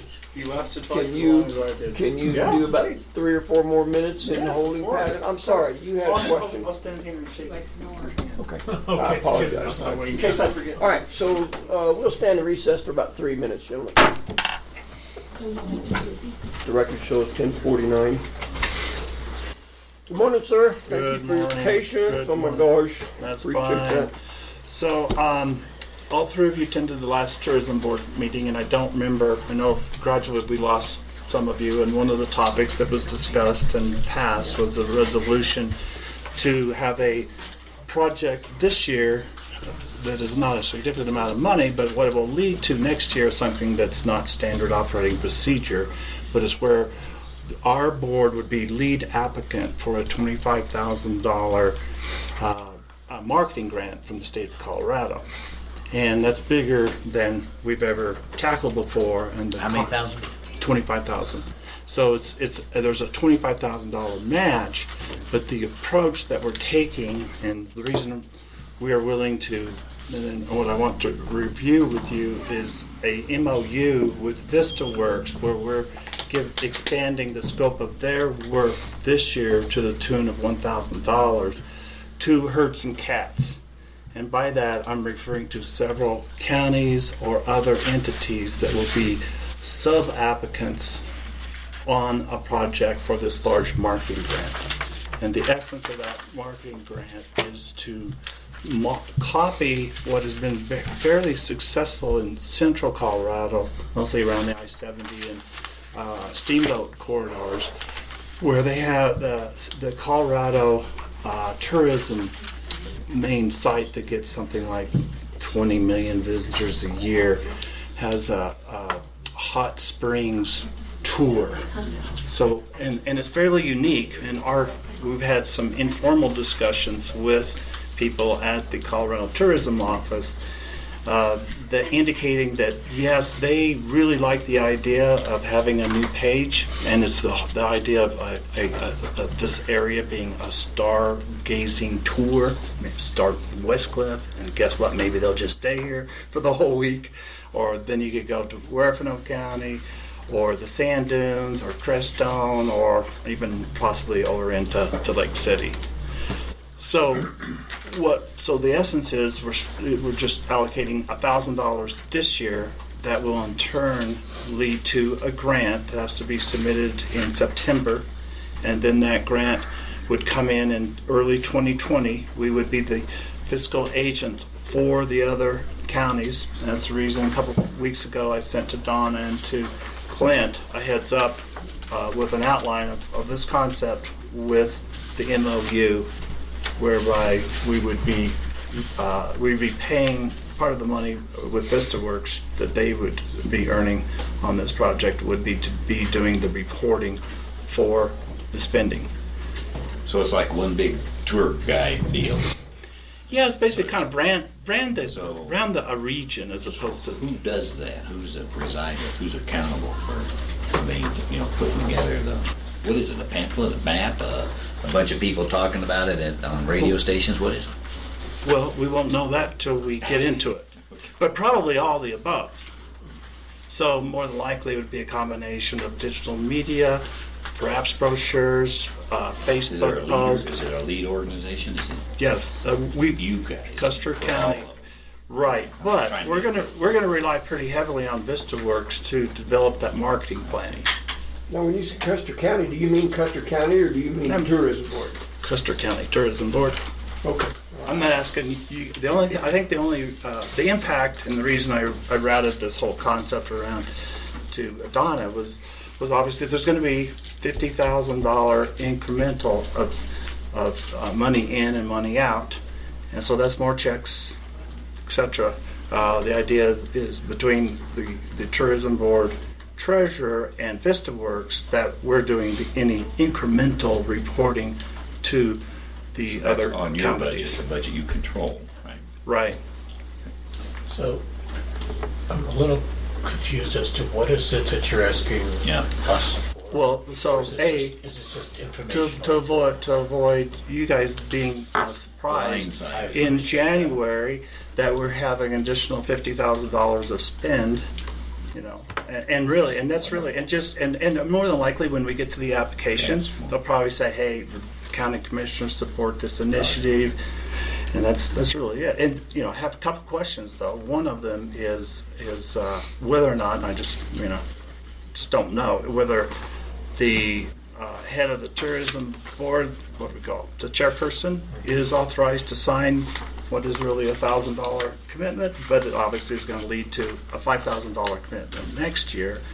and whether or not if we would be receiving $20,000 of funds from other counties. So is that treated the same way as the funds coming from the tourism tax, where the treasurer is going to take the 5% or not? If it is, it might create some eyebrows raising with the other counties. I think that would be a Donna Hobby in Virginia question. I'm certainly not capable to answer that. So yeah, you could sure ask. I really appreciate you bringing this is what you should be doing, because it does impact the questions we'd have. Is your budget big enough to handle it? What are you going to throw out if you're going to be accountable for $5,000 next year that you didn't plan for? You're going to get new money here. I don't know. It's good to know. So $5,000 is 10% of our budget, and quite frankly, it doesn't mean that it's an incremental 5,000. That's right. We're doing the same things anyway. It's just saying this is what we're going to allocate to this grant. Changing your advertising. So this is really a dark sky grant, huh? Well, I wouldn't characterize that, but I would say that's the emphasis of the branding. But there's really going to be two layers of this, in that each county has their own unique coolness, let's call it. But the common theme is the dark skies. But then it's not, quite frankly, I don't think that's enough to bring a huge number of people. But if you don't have something else to go with it, but thankfully to people like Linda and people in the valley, we have a beautiful scene, and it's that plus everything else. But yes, the excitement behind the Colorado Tourism Office, and the reason that they think it's unique enough to create a new page and support it, is because of the stargazing capabilities. I see that there are 7 participants, of which one is Custer County. Yeah. Would Custer County or your board handle the finances for all 7, or is each one going to have their own revenue stream coming in? No, we would be the fiscal agent for all 7, and the idea is that there'll probably be a group. Sand Dunes is out. I met with the director of the Sand Dunes 2 days ago. Okay. They can't spend money on marketing, but they can support it in other ways. Sure. So Creed and Del Norte will probably be one, but essentially they'd be sometime in January. We'd have 4 checks for $5,000, and then the county would get $25,000 from the state, and then we would be reporting the use of that funds for this marketing initiative. Okay, so just because I may not have understood exactly. Okay. The money that comes in for all 7 counties, or it's not 7 counties, 7 entities, would flow through. Well, Sand Dunes is out. Okay. So it leaves 6. Right. Okay. The money that comes in for everybody will go through Custer County somewhere, yes, not individually to them. Correct. Got it. Correct. And so the Dark Skies group has hired VistaWorks already? Oh. No, it has nothing to do with Dark Skies Group. Oh, it says the Dark Sky Group has decided to hire VistaWorks. Project Phase 3. Well, No, Vista, phase 1. so VistaWorks is referring, in this case, Dark Skies Group, as the participants. And those participants are going to change and morph a little bit, probably.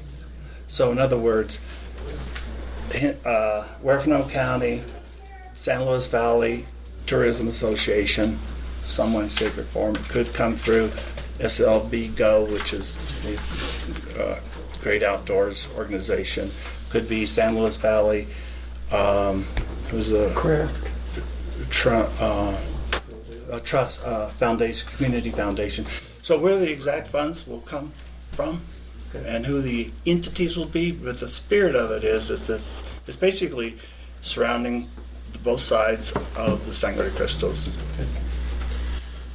And because we hear a lot that the town of Westcliff and Silvercliff are Dark Skies communities, they're not on this list. I'm wondering why.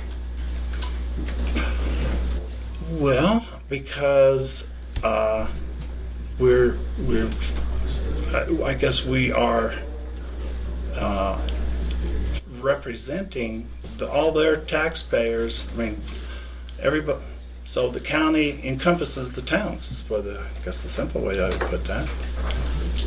Or if there's somebody there that wants to participate as an ex officio, join the member, that would be, acceptable.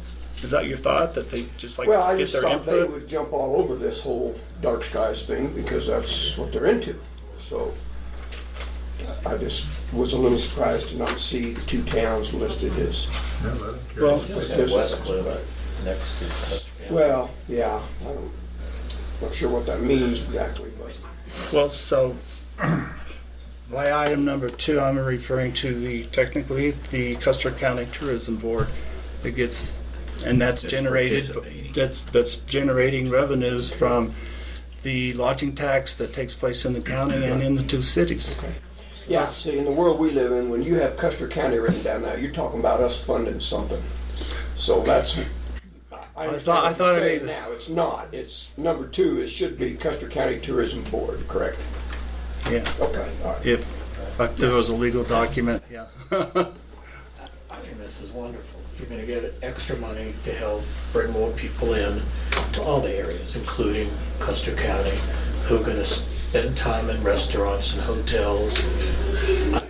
That and There's no expense to the county that I'm hearing. Thank you for the update. That's all I can say. I don't know what else to say. well, Can I just interject? I want to make it clear. Custer, or Dark Skies, the nonprofit corporation, has nothing to do with this. Right. Got it. Sorry. Well, then Just what fact is the is it Dark exists. Sky Group? I'm confused then. The Dark Sky Group, I thought that was your. No, no. they're Let me using explain. Dark Skies in a generic Oh. fashion, apparently. All that.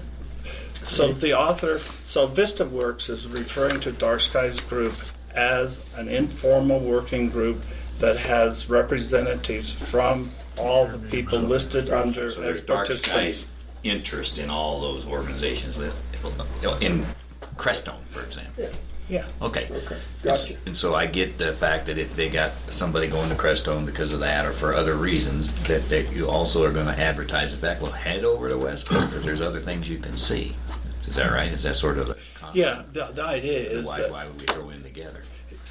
the idea is the economies of scale, and if someone says, "Well, I don't want to go to West Cliff necessarily because there's only 5 restaurants or something like that," but if I say I'm going to spend 2 days there and 2 days over in Crestone and then go up to Saguache County, then Okay. we'll see which one is best, and may the best spot win. So your point being here is what? Just to inform us? And Get us to do anything? And not to do anything as a Not heads good. up, but I'm asking, I have two Well, two there's questions. I'm asking 2 questions. I know it. It's that who signs it?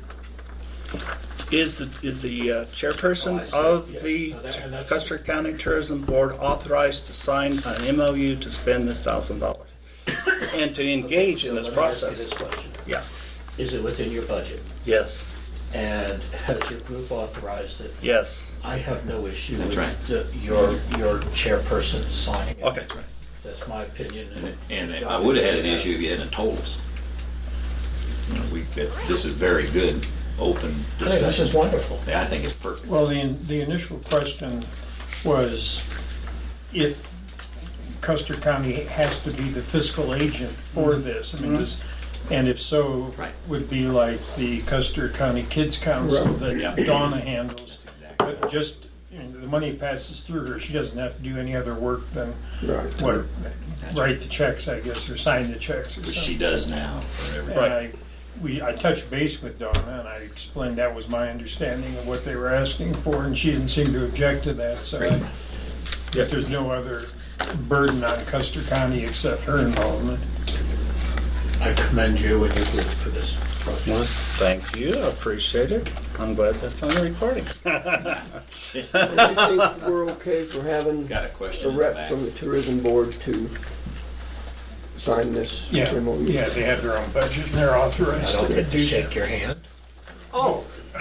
That's only when you Charlie. give us money, sir. We gotta do it Thank twice. you. Thank you. All right. Question? Did somebody have a question? Yeah, Angie did. Yeah, and I can wait till the end. Thank you. Um, That's fine. yeah. Okay, we'll move forward. Next item on the agenda, which I better go with the paper copy. I don't see you get off the floor. Hi, Miss Rockies. Hi there. It's Rocky's Day, so. Yeah, discussion of the Yes, it public is. health lease. Welcome. Good Yes, morning. thank you, How are thank you. Good, how are you? Do you guys have a copy of the lease? Do you need a yes. copy of the lease? No, Okay, we've got it. just wanted to ask a question, if you can help me understand the status of the exit of the lease and the terms Okay. to the lease and where we are, Okay. please. Go ahead. That's fine. I'm going to start with a motion, and then we can discuss from there. I move that we extend the lease through June 30th, as a discussion that I understand you've had with Alyssa, Yes, we did. and that we fund it through end of June. Okay, I'll And that second. June has the and that Public Health has an opportunity to remain in the space during the period of time that we pay. Is that going to make life easy for you? Well, it's been moved and seconded to, I guess at this point, offer, since it's a motion, Right. offer to continue the lease till June 30th at $1,000 a month. Does that encapsulate your motion, sir? Exactly what I'm trying to say. Thank you. Too many words. All right, discussion. So that's why we're here. Yeah, that's why we're here. So like I said, I just wanted to Right. try to understand what was happening. You know, we had a lease that said, 90 days notice. That didn't occur. There's with cause, there's without cause.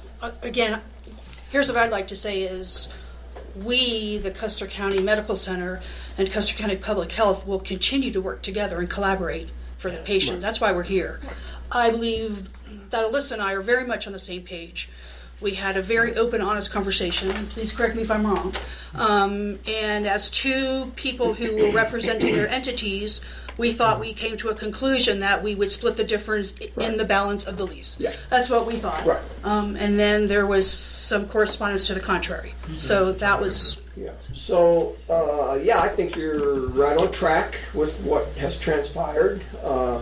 I think we, as commissioners, found ourselves in a position, and I did question Alyssa personally to say, I'm not sure you have the authority to negotiate a lease when the county is the signatory on that lease. So I said we need to probably back up a little, and I believe then Lisa came back to you, Alyssa, sorry, came back to you and had that conversation. And so it's been a little helter-skeltery. Right. We weren't real comfortable either because I believe, we as commissioners want to have a positive, working, collaborative effort with the county or with the clinic. So I think we had to kind of draw back, take a breath and say, let's just slow down a little bit. So your request to be on the agenda was perfect. okay. Yeah, so why she and I talked is because she was the signature of the lease. She signed the lease. You guys didn't sign the lease. Right, correct. So that's why I went to her to have that discussion. So otherwise I would have, Perfect. so, thank you. Perfectly fine. So- That was the explanation. What do you feel about continuing that lease till the end of June? I feel like that's what we agreed to, so absolutely. And I told her if you need more time, let us know. We're not at any means kicking them out, or they're great neighbors. We love having them there. We think it's a great opportunity for them to have a new space, double the size, same price. I mean, for them, it's a great thing. We've talked about this isn't a divorce. Right.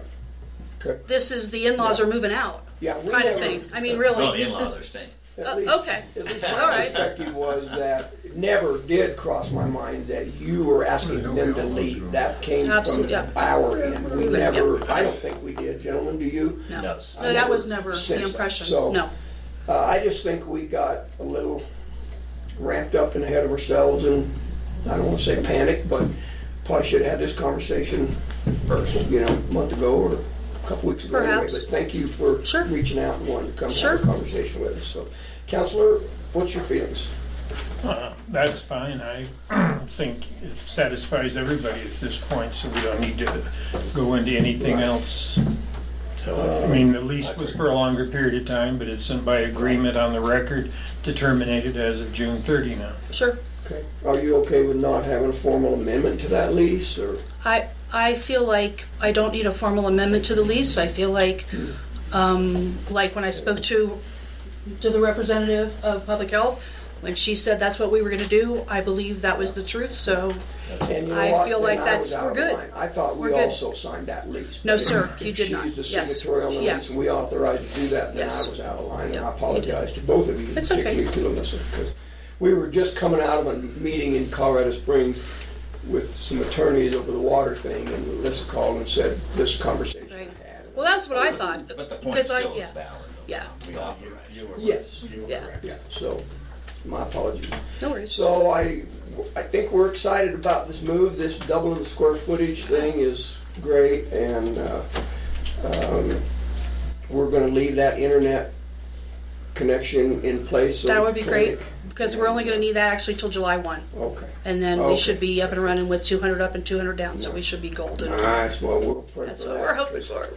One, I thought it was August 31st. but Well, that's that's, come up, so it has to that be in date. by July 1, and then Okay. our new EHR will hopefully come by August 1, so. All right, well, let's vote. Further discussion. We're not going to vote yet. Public comment? Yes, ma'am. Well, I have a signed Voucher? voucher Okay. for payment for June, so I'll get that So we through will the. probably do that in handwritten, I'm assuming. I'm not speaking on, not Yeah. speaking on behalf of our finance. Because what is the charge, department. $5 a day for, which of course we will waive. It actually is. But I'm Yeah. saying, it does, Yeah. no worries. We might have donated some things to the clinic over the last year that could Oh, just stop be in it. kind for Stop that. it. We don't get this conversation. Public comment, anything else? Just listen. Hearing none, we'll proceed to vote. All in favor of extending the lease to June 30, 2019, say aye. Aye. Aye, pose nay, motion carries. Thank you. Thanks. Productive way to do business. Thank you, thank you, thank you, gentlemen. Go Rockies. Thank you, go Rockies, go Rockies. Go Yanks. Yankees. Thanks again, Lisa, appreciate you. Appreciate you hanging in there with us, thank you. Next up, we have a letter of resignation to deal with. Ms. Howard, would you come forward, please? You rascal, you can't sit back there without one final go-round of a handshake and all this. Oh, I can come other give you a stuff. staff report next week. I'm not Well, that's true. at the door yet. could. Depends on. Yeah, you wouldn't be, would you? Because No, I would not be, because I I have don't some know work what- to finish up. Yeah. Well, for the sake of our audience, Cindy Howard's our Director of Office of Emergency Management. She has resigned that position effective close of business on June the 7th. We weren't real happy about that, but it's hard not to encourage an employee when they want to move on and do something else. So our blessings go with you, I hope. I speak for all of us, but I would move that we do accept your resignation effective June 7th, so we have it on the record. All right, I'll second it. It's been moved and seconded to accept Cindy Howard's resignation effective June 7, close of business. Discussion, public comment. Hearing none, we'll proceed to vote. All in favor say aye. Aye. Aye. Opposed nay. Motion carries. Now, let's talk about business. Thanks. Okay. You talk. You start, because you know more about your business than I do. Oh, well, I So didn't we got a know. big old fat check, $23,000. Oh, we got a $29,000 check $29,000. yesterday. Yeah. Actually, 2 days ago, but the power was out, so I couldn't get it deposited. That was fire mitigation. That's part of the Ready, Set, Go grant. Yeah. I didn't know I was gonna talk here. I actually came for the built stuff, but I am going to give you a final report, kind of go into some things with, Salamander and the grants and all the things we're at, all the strings I don't want to tangle or to untie. I have a vested interest in this community. I am willing to help out, depending on how, vacancy things go, and I'm not gonna be gone, so. You made that comment privately to me, and I just publicly want to tell you how much I appreciate that attitude, that you're going to be around, you'll help, even if you're not employed anymore. If questions come up, you'll work with us. So I just want to publicly thank you for that attitude. That's so professional of you, and I really appreciate it. You're welcome, thank you. If there's other opportunities in the future or places I can plug in, I still intend to be involved in search and rescue, and You know, I don't want to be voted or kicked off the island, so I appreciate working with that. And so we'll handle a lot of that stuff in your report next week. Yeah, I will. And then, following up with everyone. And I've made the same offer to Christy Coleman. We have a big grant deliverable coming up June 18th with a Web EOC class I want to participate in with a couple other workshops in the afternoon. And if things don't move forward on filling the vacancy, I've volunteered to be there and work through that and, look to everybody's support in the future on whatever I morph into. Okay. So. Not ask for anything more than that. Thank you. Thank you. You want to share with us your visitor coming? Jen Dietz is coming from the International Association of Fire Chiefs, the Ready, Set, Go grant on Monday. She's flying in from Virginia. She'll be touring the Silver Cliff project. We've got half of that grant out as a reimbursement request, and so I'm trying to finish the dotting I's and crossing T's on the grant deliverable.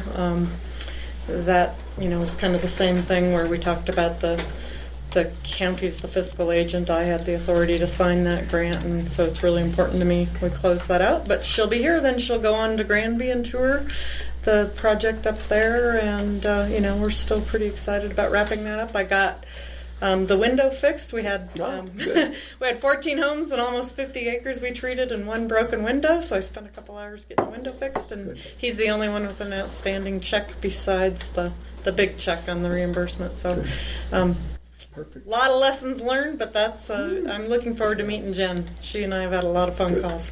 Well, Commissioner Cannon and I are going to be at a CCI conference. I heard that. So we're going to be gone. Okay. I would love to ask if I could join in on that Yeah. tour with you and her, but we're going to be out of pocket. So at some point, it'd be nice, maybe we can jump in a vehicle and just run out there and Yeah. drive up through there and look at that again. And that would Very be cool. that would be fun. Like I said, I'll be around, and I'd be happy to do that. I think the homeowners and I think the town of Silver Cliff is pretty pleased with how it went. I still have a huge interest in mitigation, which is why I came to hear about Title III and keep that bug alive. So, yeah. Good. All right. Well, Okay. let's talk about public or PILT, payment in lieu of taxes.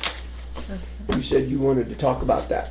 Well, you have it as an agenda. Virginia's got it. So you're not She's not in that doing it. seat to She talk just about wants it. to You were listen. here at the meeting to listen I am to that. here at the meeting to listen to that, to see why it's on the Okay. agenda, All and right. to make sure that there's a couple other people that are invited back when Okay. when you're ready, really ready to move Disperse and that shake. money. But yeah. Okay, very good. All I right. misunderstood. All right. Well, Okay. thank you. Thank you for coming. You're welcome to Yeah. stay, obviously. Yeah. Thank you. I thought you wanted to talk about PILT right now. So, No, no. Yeah. Okay. No. Misunderstood you. All right. So the next item of business is consideration of how we want to move forward with posting of the job vacancy for OEM. I'm going to, as Jay did, and I appreciate that because that is exactly how meetings are supposed to be ran. They open an item of business with a motion, and then discussion follows, and then the process naturally takes care of itself. I would move that we post this OEM position internally within the county employees first. If we do not have any interested applicants, then certainly post it, open it up. I don't want to say in the county because that's not appropriate, but we would open it up To the public. to the public. Thank you. So that would be my motion. I'll second it. I think that's the To right thing post to it do. internally. Been moved and seconded to post this vacancy announcement. Internally, I didn't add a date on that because I want some discussion on that. So what's your thoughts, gentlemen? Discussion? I support that motion.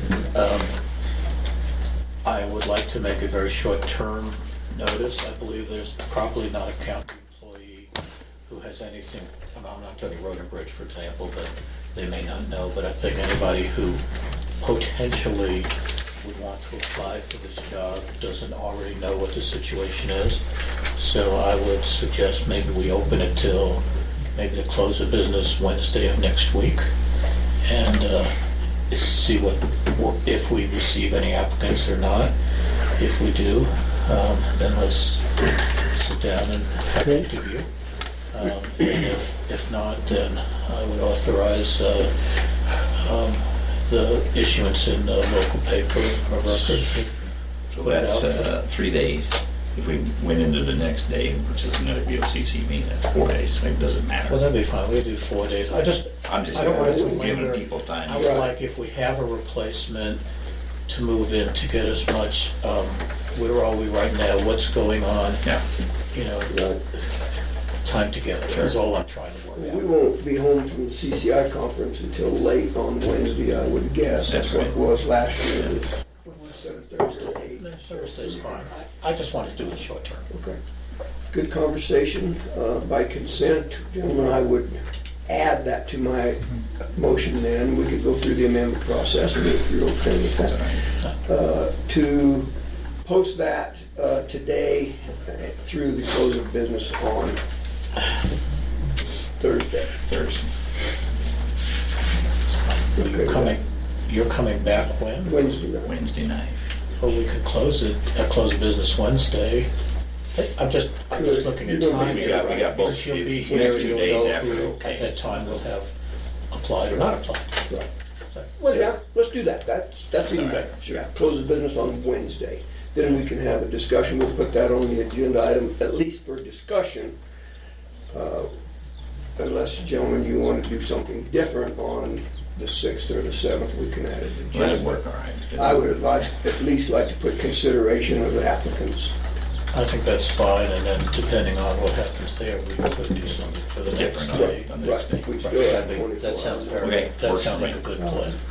And we're trying to train ourselves, if we anticipate it's going to be an action item will be voted on, then we try to use the word consideration. If it truly is just a discussion item, we can just discuss. But if we put something on as a discussion item and then we want to try to vote on it, we'll be out of our legal posting rules. So hopefully if Gives you us ask time for the something next to, day, so yeah. that's good. Yeah, so we could roll it to the next day.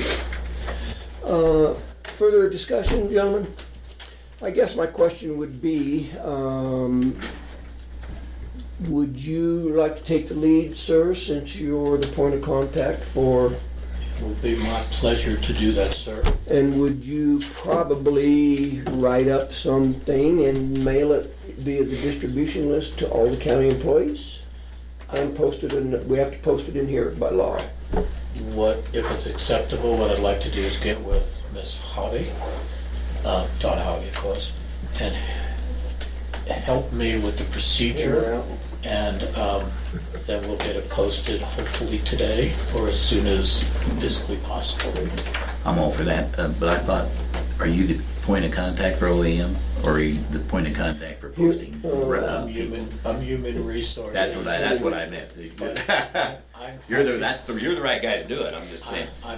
We're putting it in the right context. It's an HR action. Fortunately, we don't stand on precedent. This is yours. Yeah, I know that. We don't do that, and But that's the record wonderful. I mean, I really appreciate the three of us working the way we do. You bet. So if someone else would prefer it, that's fine. No, If not, I'm delighted to do it. Just clarifying what is it an OEM action? Well, it's a personnel action. That's I right. believe it That's is. exactly. It is. So I will take that lead today. Good. And I will ask Ms. Howard, do you believe this process makes sense or no?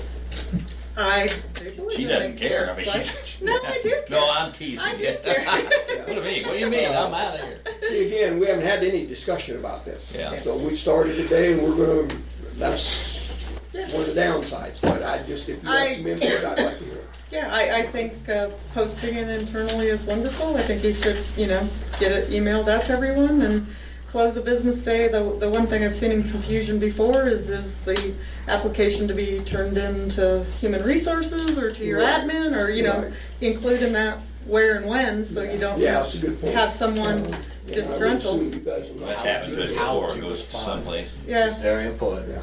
Good, thank you. Okay. I will take care of Further that. discussion? Public comment?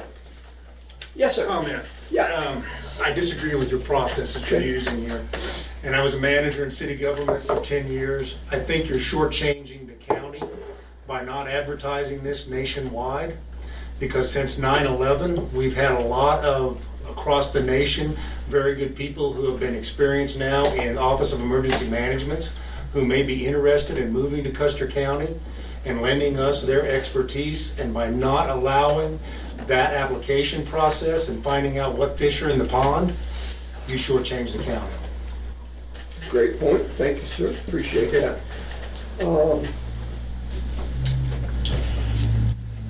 And by allowing the internal, you still allow the internal applicants to apply, but when you look at everybody that's out there in the pool, and it does take longer, I realize that. It'll take you you may have a 3 week or a 4 week application process to allow the word to get out and stuff.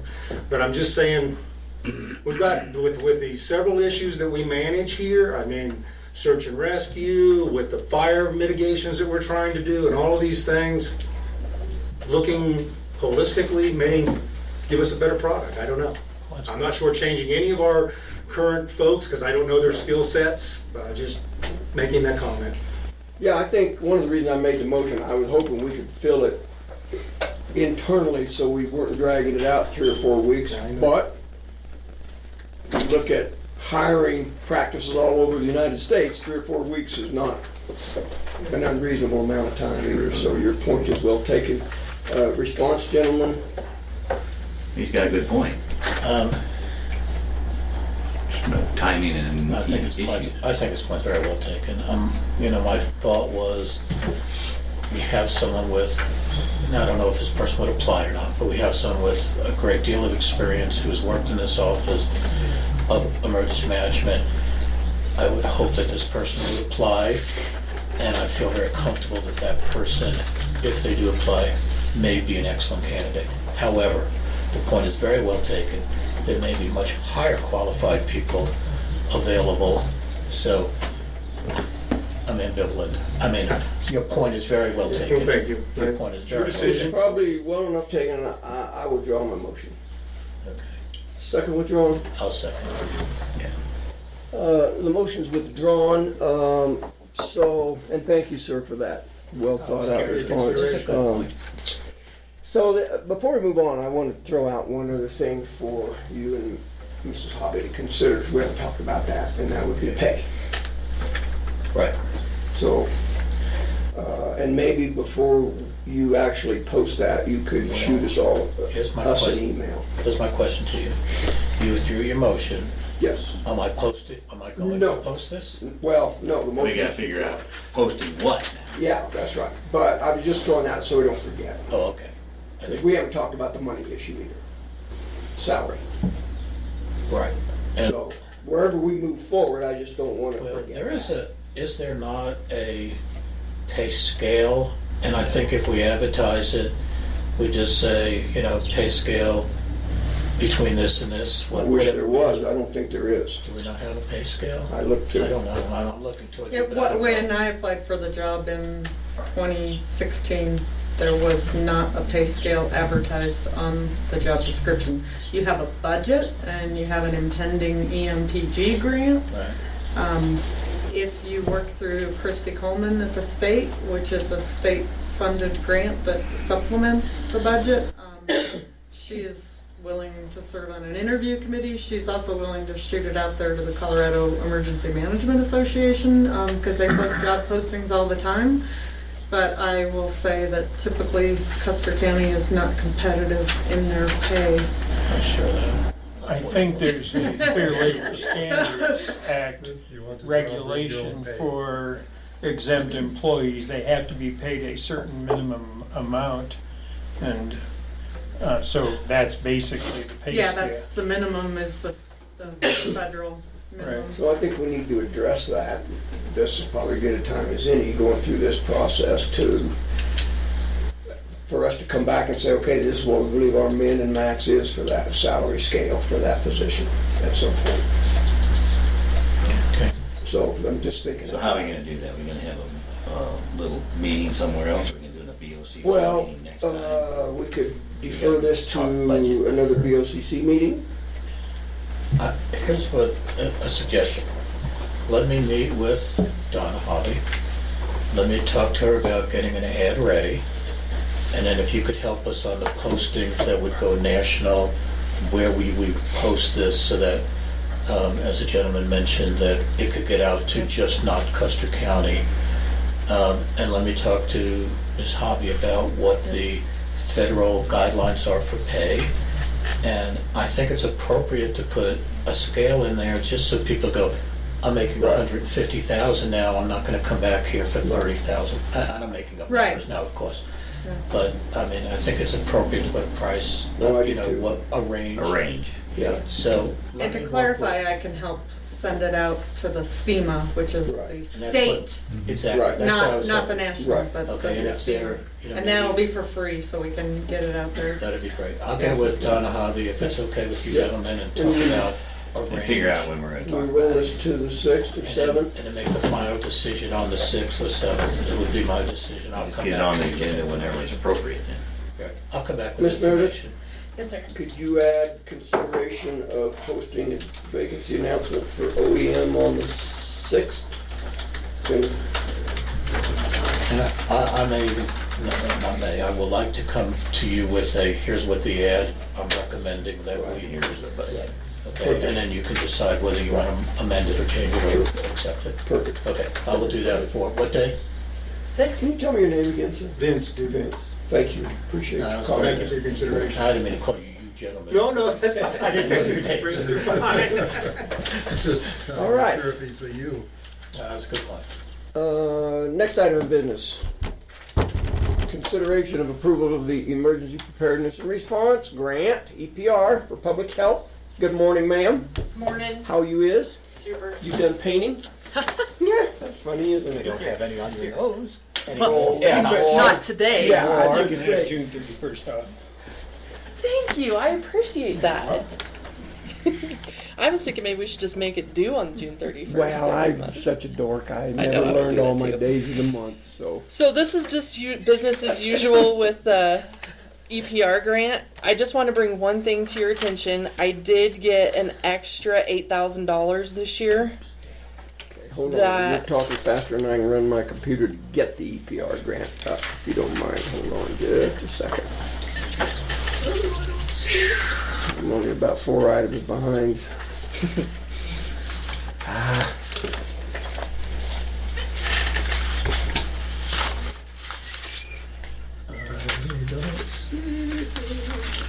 Oh, let me look here, sir. I've got it. I can shoot that to both of you if you need. Shoot to me. Because it's only I read it, but I don't know. 23 pages. Let me shoot that to you real quick, Melissa, if you don't Okay. mind. Yeah, of course. Thank you. I'm pretty sure I sent it to everybody. I know I asked you if you May did, have. and you had said yes, and I never pursued it from there, but let me just. I didn't get a hard copy. So. I have a hard copy here, but don't write on it because I need you to sign it. You play with it. Do you want this approval? Yes, please.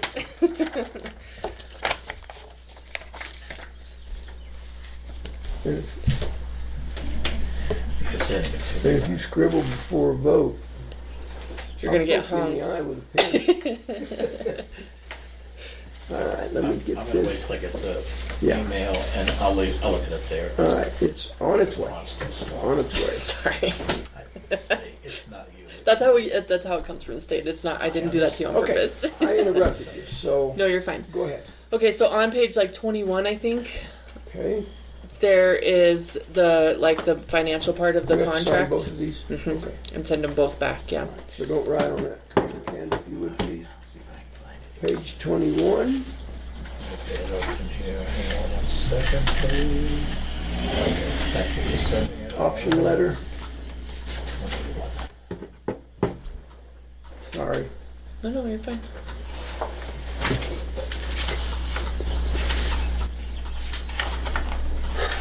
Do you need to change your address on this or not? No, because this is.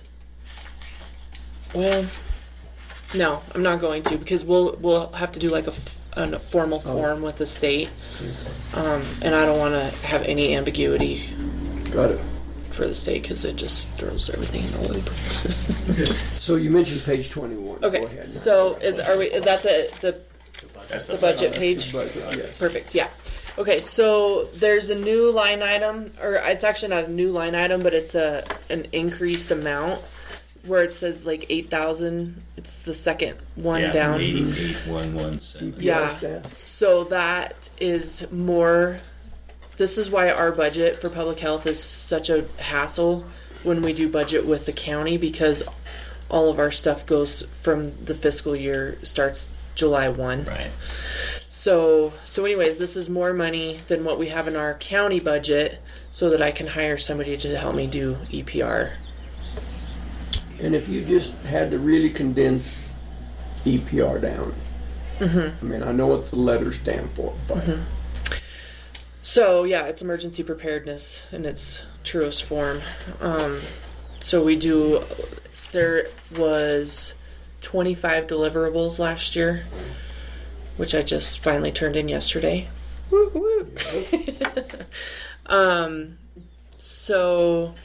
So that's the thing. There's 25 deliverables, which includes like mostly planning. You know, continuity of operations plan, emergency operations plan. What are we going to do when the street floods? What are we going to do when somebody has a hiccup sideways? Like, seriously, we plan for everything. As Cindy knows. So I need somebody to help me do that, because I can't do all my other stuff and do that well. Carmeline used to do it, and we were fine, but that's when she was working at least 1 day a week, not 2 days a month. So I found myself treading water with it this year. okay. I'm going to ask you a sidebar question. Don't answer it now, but think about that. So, victims assistant. That doesn't go through public health. Part of the Vail No. grant. Okay. Gentlemen, what's your pleasure?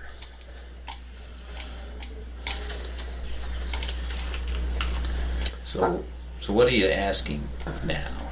Primarily, now I'm asking you to sign the contract for the state, so that we can continue getting our EPR I grant. move we sign the contract. Okay. It's been moved and seconded to sign the EPR contract with the state. Discussion? Discussion. Yes, go ahead, sir. I'm sorry, sir. That's all right. Jump the gun. Nope. The person that you'd like to have help you do this, are you going to be able to find someone on short term? I mean, how often are you going to use them? So, I'll answer your question in two parts, sir. Okay, so first of all, I do have somebody in mind that's kind of already been helping me out with this, just to keep my head above water. Second of all, I'd like to also put some funds, which we've talked about before in previous BOCC meetings, to train somebody to do Rhonda Martin's job, my administrative assistant.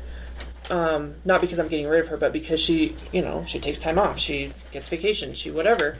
And so I need... An office are you running? I need somebody that can do her job when she's not there. And so I'd like to have this person do that also. Fill in. Yeah. So. Okay. Any further discussion? Public comment? Hearing none, we'll proceed to vote. All in favor of approving the EPR grant application, say aye. Aye. Aye. Opposed, nay. Motion carries. Please sign it. Page 22, I think, or whatever page it was. Would you do the honors, sir? Okay. Thank you, ma'am. Appreciate that. On the 6th, I'll bring more information about that position. I think Okay, I see page you on the 5. 6th on the, Yeah.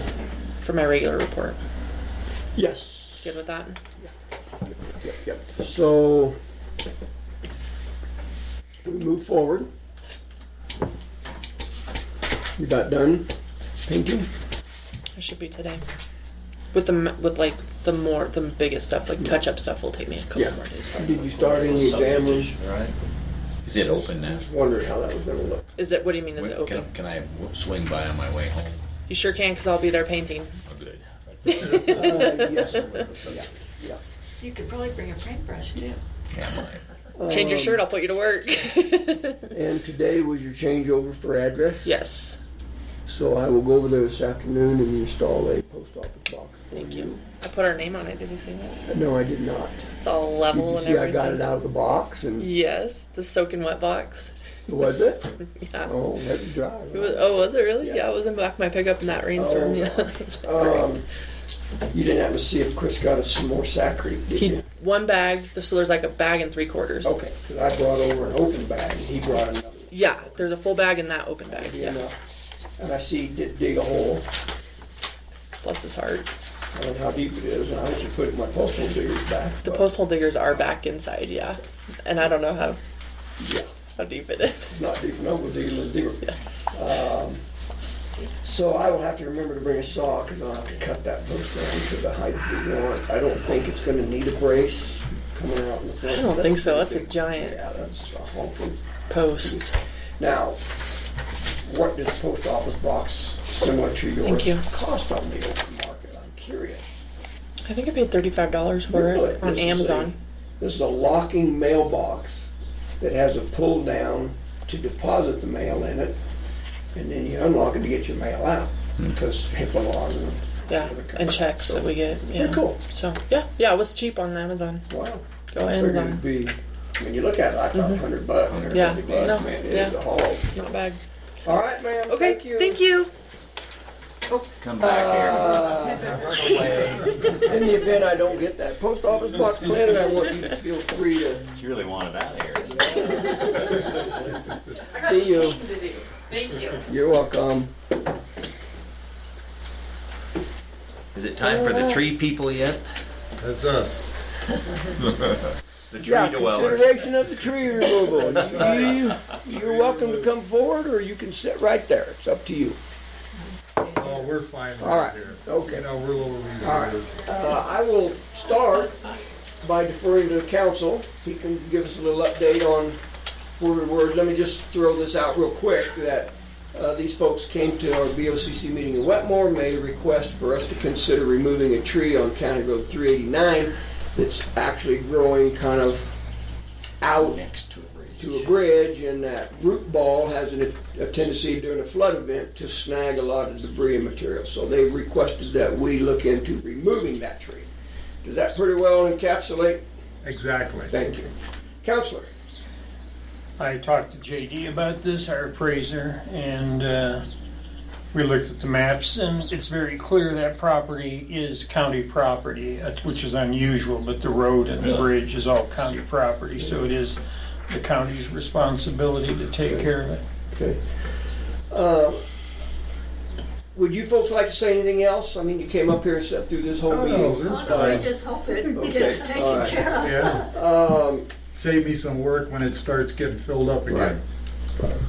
And I'll give you my perspective. I've been thinking about this. I don't know that I would be real comfortable in passing a motion today. You gentlemen sure may, but I'm just giving you my feeling. To instruct Gary Hyde to go and do something without him having an opportunity to even look at it. I would like to have him go down and meet with his Wetmore people and say, what do you think? How big a project? Are we gonna need to rent a track hoe? Can we take it down in pieces and stages and then rip it out of there with a front end loader or a backhoe? Let's, I will move to do that, Tom. I think that we ought to get him to take a look at it, come back to us with how he's gonna do it. Then we can talk about it. That would be a logical way to Give go. us a cost Then estimate. give us a cost, yeah, because here's my view. I think it's not gonna take a track, but yeah, I've got a lot of experience on a backhoe, but it may be such that the water's rising enough that it's gonna be too hard to reach, so we'll have You to go look at it. Yeah. Okay. With all due respect to both of you. I'm just, No, I Let me- mean this sincerely.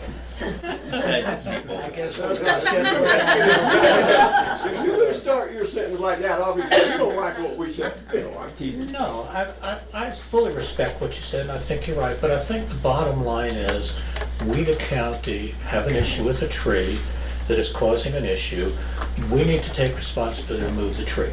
So my feeling would be, I would prefer to pass a motion that we will remove the tree as least expensively and as most expeditiously as the county could do it, whether it's Gary Hyde and our road and bridge, or we're forced to hire a company to do it. But I think it's our responsibility. I think these folks came here twice. In my mind, it needs to be done, and I would authorize, let's do it. We just haven't figured out the methodology at this point till we get more information. I guess So that's just my that feeling. two-step thing is really what, I'd already taken that first step in my mind. That's okay. So we have to get more information, there's no doubt about it. There's no doubt And about we that. have to remove it. Well, Probably. see, I'm just saying, we will remove it. We just don't have the plan. I'm not on saying how to we- do it's a it quite decision yet. we wouldn't But have. I'm fine waiting for that too. I just want to, that's just my thought. We need to take responsibility. We need to take care of this tree. And whether we can do it ourselves or we have to hire a tree removal company, Doesn't matter. we have to do it. And I would be much more inclined to vote in favor of a motion to that degree once we had some more information. If it's 75,000 to get that tree out of there, I'm gonna struggle with that. It won't It's be. 75,000 also. I'll come help him. I get OEM down there to supervise. They'll even put a camera up in my barn to watch it. That's right. So I'm just saying, I think to make a wise, informed decision, we need to let Gary do his job. And maybe he looks at it and says, yeah, I gotta bid this out. And that's fine, I don't have a problem with that, but I'd like to have that information before I vote to do it. That's all. And Are we gonna have a start, a termination date on this process? Like we start today and terminate it in 2 years? By Yeah, that's right. I don't want a typical government process. No, we don't wanna get in a hurry, because you would I be know, very government doesn't wanna disappointed get in a hurry. if we did it next week, so. Monsoons are coming. I'm perfectly fine with that. On our I way just to want to hard see it's how gonna I be, feel. so we can get it done. Commissioner Cantor, would you like to take the lead on this and contact Sure. Gary Hyde? Absolutely. And then we can move forward unless you want to introduce a motion contrary to that. The motion is. Well, he said he was gonna move and never got a second. I didn't, but- that's, he never got a second. And I don't even know what your motion was. I just knew you said you were gonna move. So it's okay. If you want to, I'm not No, crossing that. I will go Certainly get would. Gary, he'll come back, and then we'll go down the path. You know, the other option the county could consider is we could just give that property to them and then it's their responsibility. See, You guys wanna get a toll I bridge don't have going? a problem with that, because You then get a toll bridge. I have a toll Charge road a right toll there. and- Now, we still keep it right They away. can go We'd still around, or keep they the can pay county me right $1 away. a day. Hey, we don't have to pave it. Counselor wants to keep the right of way and just give you the tree. Then you I have keep some the tree. firewood. That doesn't deserve any further comment. That's right, so we want you to have the tree. Okay, so this time it'll be, I'll be back next week on the 6th. Yeah, could you We'll, maybe talk to him we'll today sure, and see if he we'll can get get it. down there by then? Sure. And then let's put this back on the on agenda there for anyway. June 7. Ms. Meredith? Thank you. Consideration of removal of tree, and ask Mr. Hyde to meet with us. Would you do that, sir? Come in and meet with us? And we hopefully will make a decision next week. All right, Is that, because we're gonna be gone. I know. Yeah. It doesn't matter, doesn't have to be Gary, it's road and bridge. Well, I think. No, Gary, no, he has to know, I'm just saying, Yeah, but but we gotta didn't coordinate we with have Gary. a staff meeting on that day anyway? Pardon me? Yeah, Didn't he have may. a staff meeting that day anyway? Who does? Yeah, she was talking about Doesn't the Gary have staff report on that day anyway? 7th. Oh, sorry. He may. I wasn't following when you said staff meeting. Irrespective, They meet on Gary will be Monday, here staff at the report. meeting, so. Yeah, we can get him here, we can do it during staff report, good point.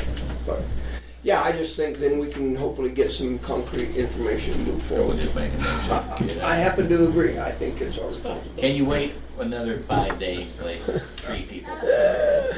Well, thank you for coming back up Yes. here, we appreciate that. Yes. I know we've taken a big chunk out of your day, but That's all right.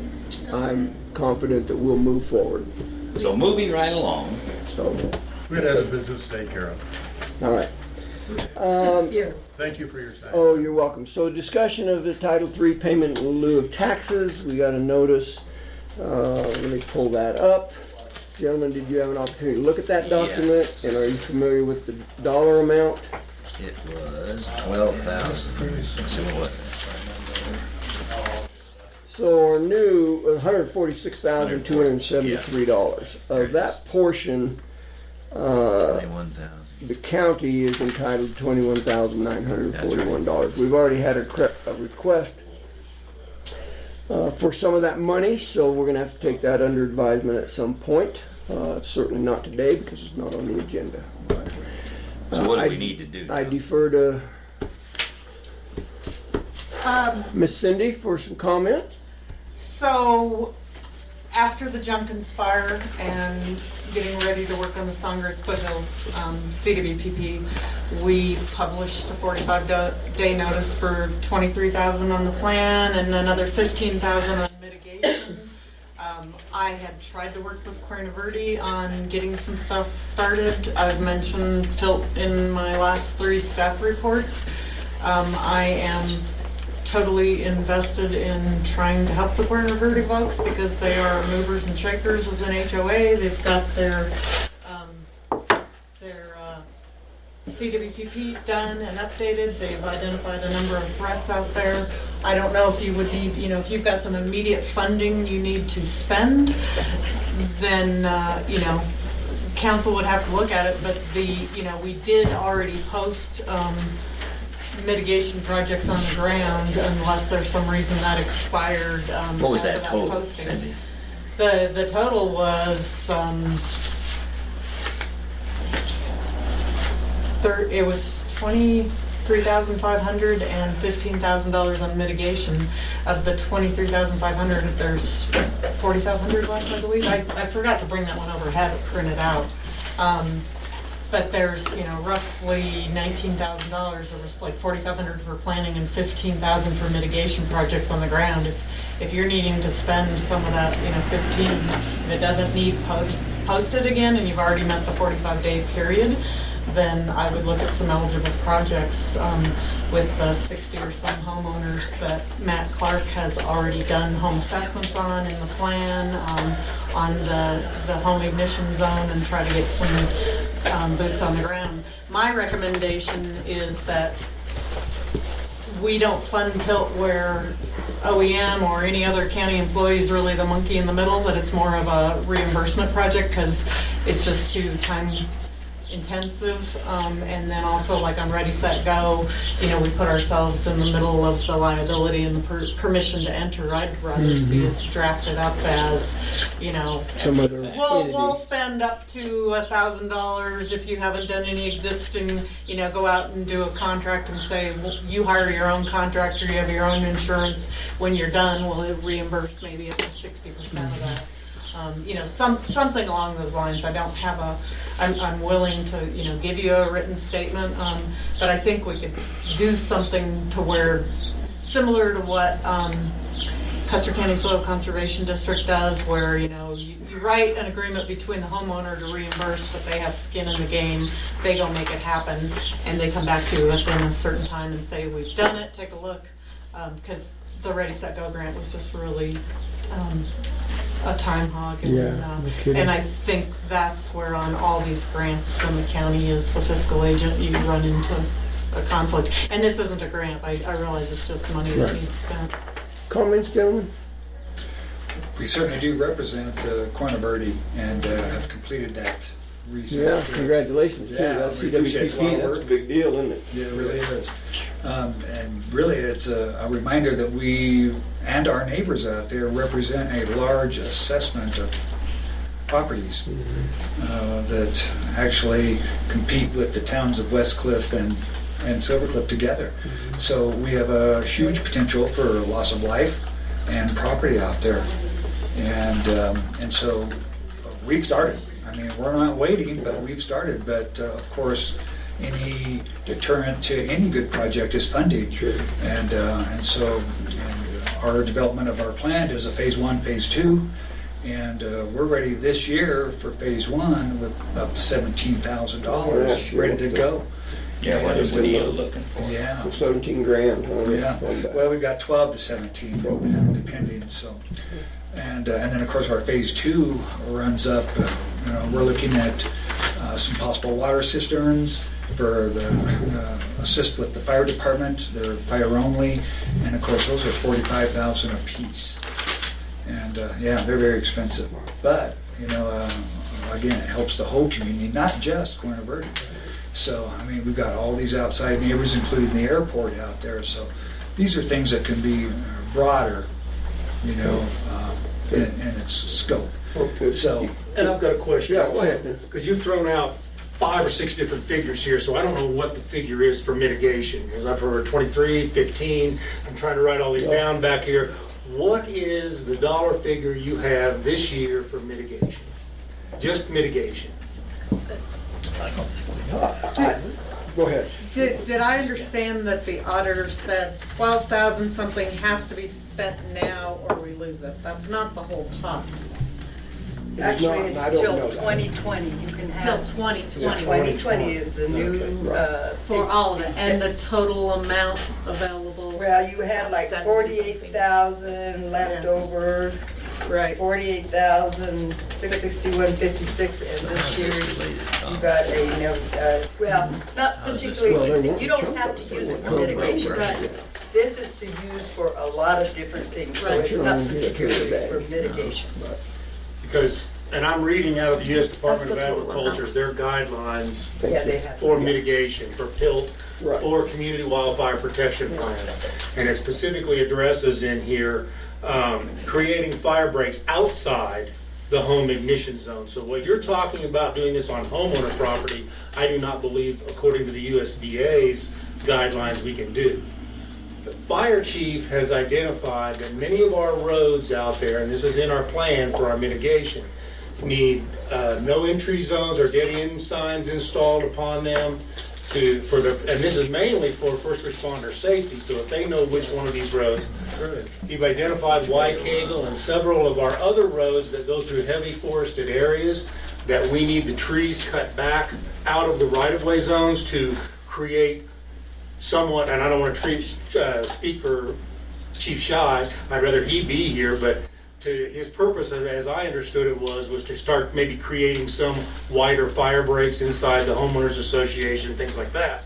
So what I'd like to do is step back a little bit on this and have some discussions with you guys and maybe get the chief in here and talk about, if we've only got 12,000 or whatever it is, maybe if those are some of the areas that he wants to focus on, and Matt alluded to the water tanks, which are big dollar items, we've actually stepped forward and offered homeowner association common areas to install these on, to sign a 99-year access lease for the fire department if they wanted to install these on eventually, to disperse these water resupply points. So maybe if we'd step back and work with you guys over the next, since it sounds like we've got some time on some of this money, get some good suggestions from the chief and find out what he thinks we ought to do, and work with you guys to see if we could develop a plan on this, and where, start now and maybe over the next 5-10 years, we develop a plan on how to attack some of these items. Does that make sense? Yes, it does. Makes a lot of sense.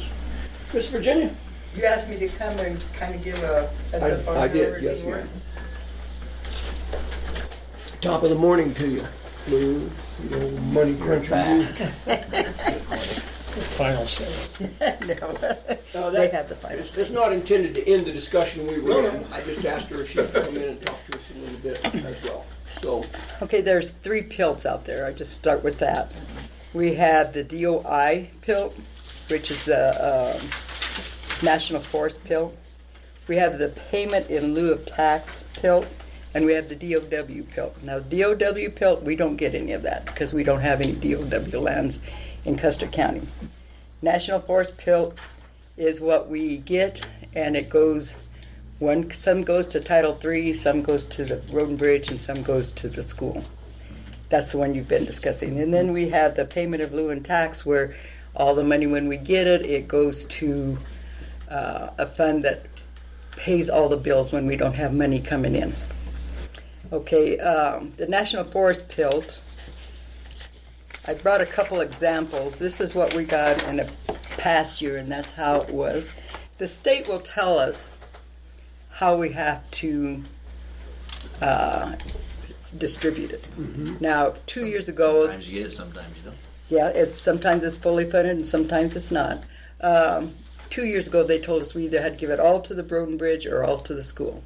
Now, this PILT, National Forest PILT, is tied in with the payment in lieu of tax PILT. So if we gave all of the money to road and bridge, then we would get dinged that money.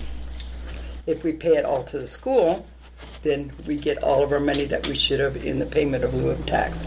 So that's why it's always, the school gets more than the road and bridge. That's just the way, if you want to get Keeping it. more money in the county. Keep the more money in the county. Now, Tom had asked me about how they figure it, and this is one thing I had in my file, and I don't know, you could try to figure it out what they were, how they figured it out, but I'm not. It's all very complicated how they come up with it, and it's not just our money that they're figuring it out on, it's the big picture. So this year, we got... Oh, the tree people got bored. This year, out of the money that we got, Title III got $21,941.08, and then $124,332.77 was split up between the two schools and Road and Bridge. And you guys have all those figures, so that's the way we figure it. This is the money that we had in a report. That's the money that's left over from previous years. Yeah, and so that figure comes up to $70,602.64. With the new money that came in. Yeah.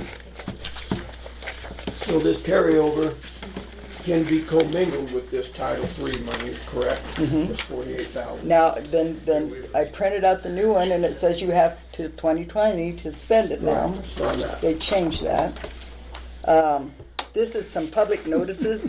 When you decide when you decide how you want to spend your money, you have to do public notices. Time out. He's about to jump out of his chair. Oh. He wants to ask a question.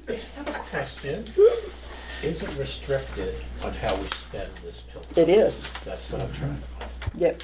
And it's in that, I don't know if I brought it with me, because I know, It's in your packet. Well, I'm reading the packet, but I didn't see where it says it's restricted. Emergency services. let me see you have it on there? You have it in paper? Really on that first There's page. Firewise Communities Program, Yep, that's it. That's how it's restricted. Mhm. federal land, They tell you how you have to spend it. You community have to spend it wildfire on certain protection things. plans in accordance with. No, I think you're looking at the right document. This is where they're No, asking. I'm sorry.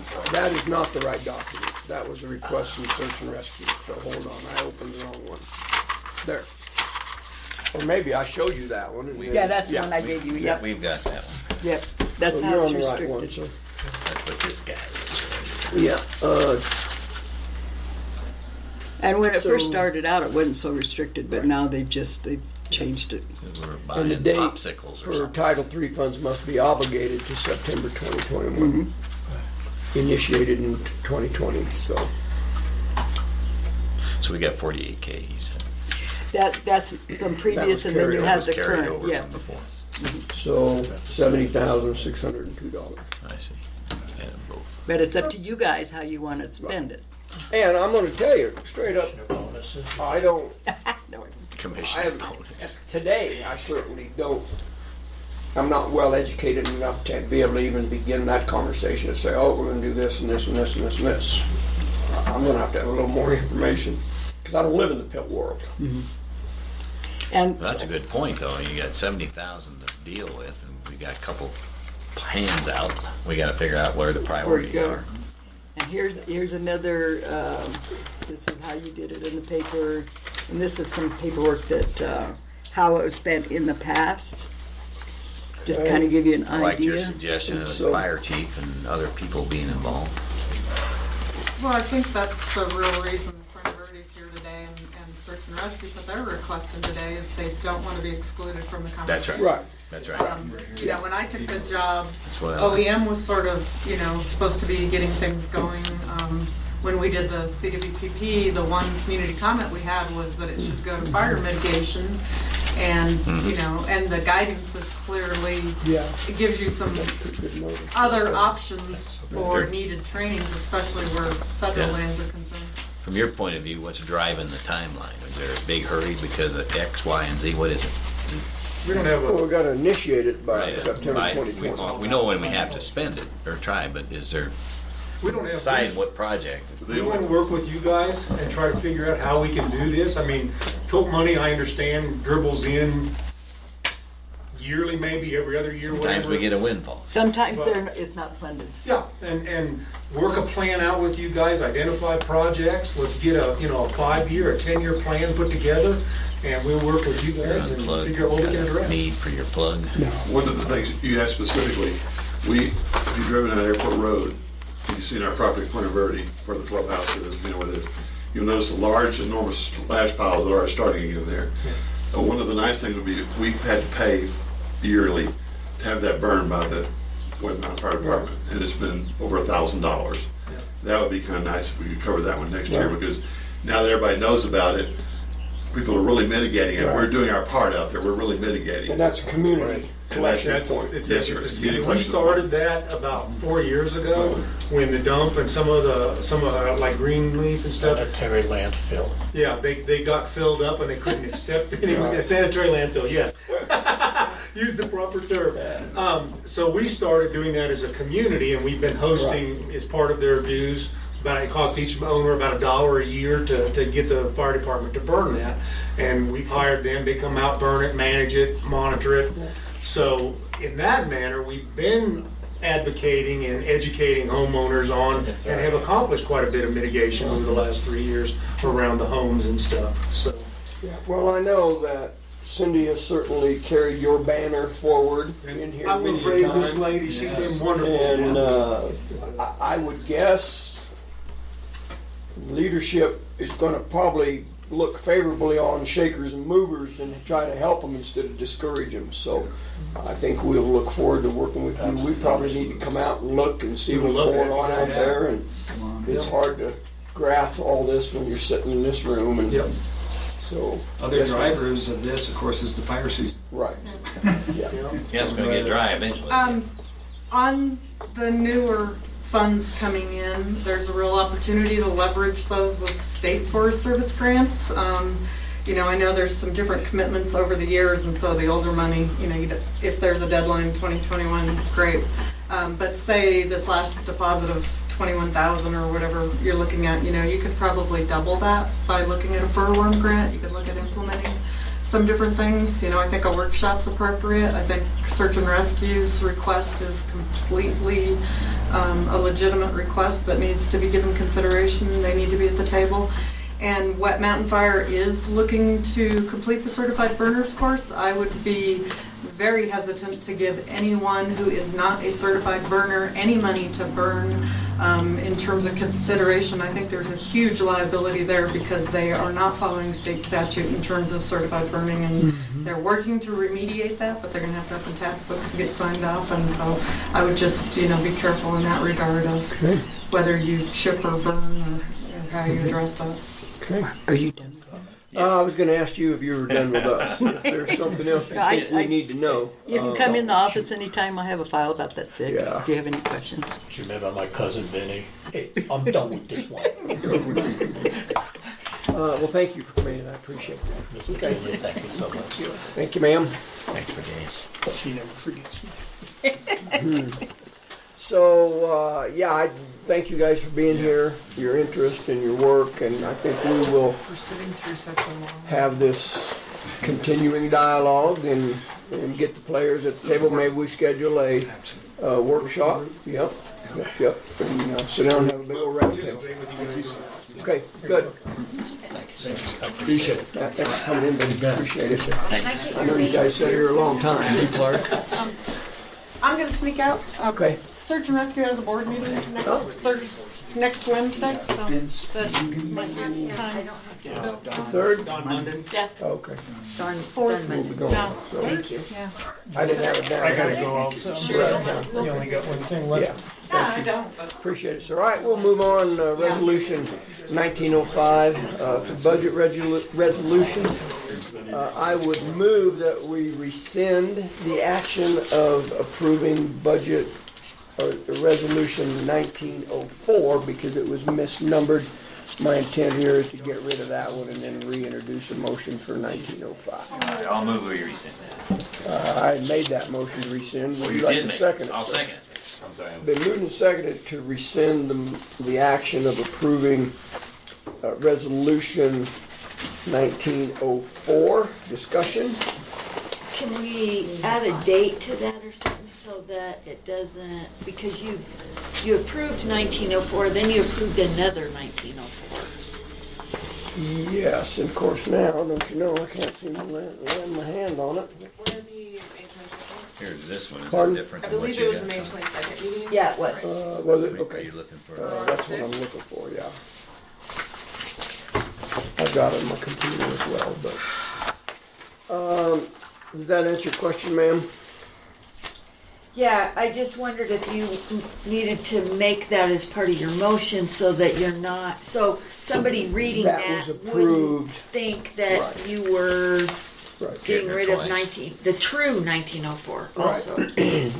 Yeah, so I would restate my motion then to rescind the action of approving the resolution 19-04, which was adopted at the May 22nd meeting. And you seconded, is that right? Been moved and seconded to rescind the action of approving 19-04 on 522. Discussion? We're doing this simply to change the number. Yes, is that that's correct? correct. Everything else, the dollar amount, and Everything else is the yeah. same. For the group's information, this resolution was to appropriate money to defray the expenses that we had received from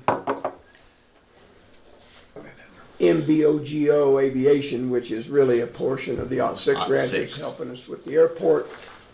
We attached the wrong number to it, so we're just correcting that number. It was for $3,600. We had to transfer that. So the actions are going to end up a wash, but we need to get the numbers right. Further discussion? Public comment? Yes, ma'am. I just wanted to do an FYI. I hadn't planned on it. Pertaining to this? No, no. Okay, sorry, that's all right. That's okay. All right. Any other public comment about this resolution rescinding? That's okay. Hearing none, we'll proceed to vote. All in favor of rescinding 19-04 adopted on 522, say aye. Aye. Aye, opposed nay. Motion carries. And what's the group's pleasure on the actual resolution? So where is the actual resolution? Is it dated? Right there. Oh, it's the same one I have. Okay. So do we need This a date gets on here for signed. this date? Yeah, the only Right. thing So that you're- changed is the The number went resolution from number, 4 to and we'll 5. sign it today, Okay, good. yes. Yeah. Yeah. So I move that we adopt resolution, what is the? 19-505. I approve that I move that we approve resolution 19-05. I'll second it. Been moved and seconded to approve resolution 19-05 dated 31 of May. Whenever it is. Yeah, 31st day of May. Discussion. Public comment. Hearing none, we'll proceed to vote. All in favor say aye. Aye. Aye. Opposed nay. Motion carries. Sign it, Tom. We're all three going to sign it. I know.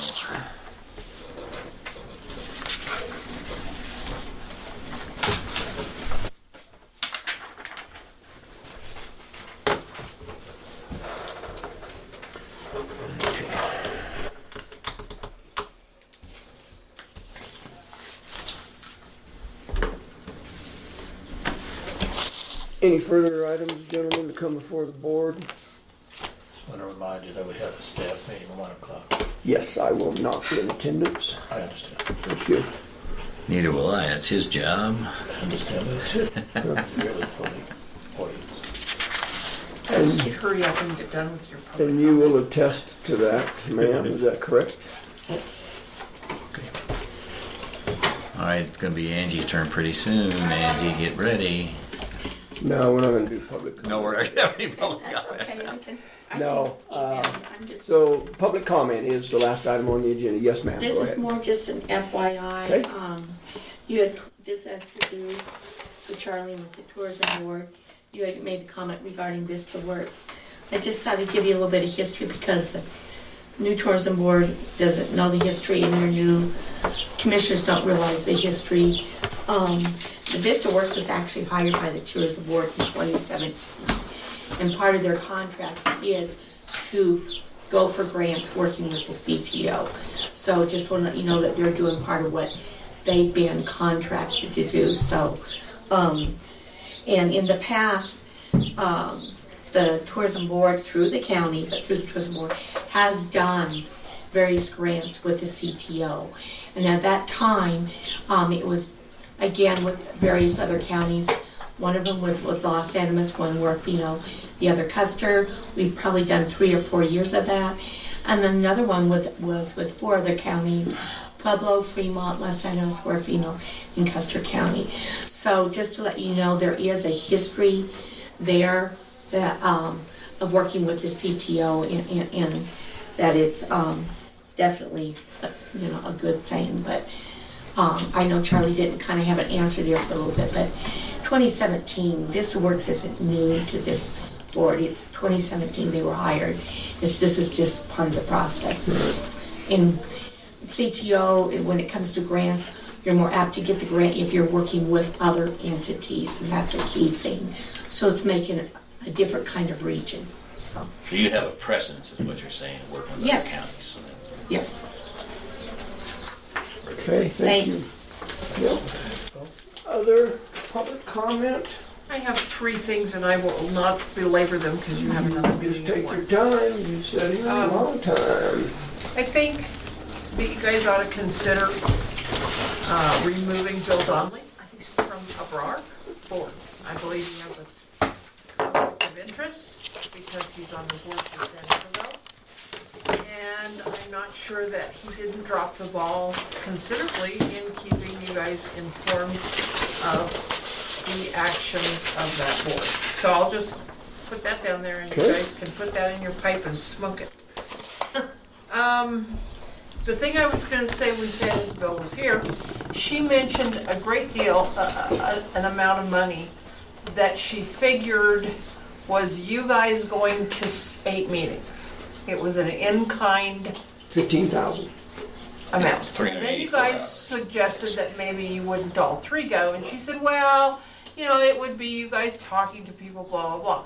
Are you guys going to have to keep track of that? Make up stuff. That could be an issue. The other thing was that is what they're doing a reinvention of the USGS study that we have yet to see here. Yeah. I do not know. I don't believe it is. Throw that out. Strictly a water balance study, but that's okay. Good question. Well, The third thing I USGS wanted is doing a water balance study. That's what I'm saying. Yeah, That's what USGS is doing. Right. It's a water balance study. Right. Yeah. And I just didn't know whether that was a reinvention of the wheel, dual Right. work. The third thing, I was going to be a complete hard ass and say that if a portion of the county has not paid for ambulance service, then I think that portion of the county that has would object to Footing the bill for everybody. footing the bill for everybody. I mean, I love Wetmore, don't get me wrong, you know that, but Which really begs the question, why are they not? How did that happen? so I'm just. With whatever Need district to they're come up here. with something that's That's a good going to question. have, they're gonna have to pay into the system if they're going to think get we the should raise their service. taxes? I don't know, they don't get free ambulance service. We have, Yeah. up here, we have to pay taxes for that. Yeah, this thing I mean, with Fremont County threw us all This in a is, big old. It's and like I they've been understand, freeloading on Fremont County, too. Well, we have to take care of people. Well, yeah, but who gets to pay for that? Right. The ones that are, they're already paying for it? That's not right either. So I anyway, agree. I mean, there's something to say, that's- okay, let's look at the boundaries of the West Custer County Hospital District. And maybe you where need those to fees went, and then maybe do expand that. another. Or expand and tax Or you get everybody. I after don't know. Fremont County, I mean, the same thing. Well- They picked them up for some reason, why? If they weren't paying, how come they thought they could do it? They could have I don't know included the it in their answer tax to that. I district. just know that you can't, I don't know. Okay, good point. That's Thank all I you. know. Yep. I was remiss, gentlemen, I want to tell you one thing. I was appointed to the State Underfunded Courthouse Facility Commission last week. We went and presented to them. Yeah, remember? I didn't know about it until yesterday.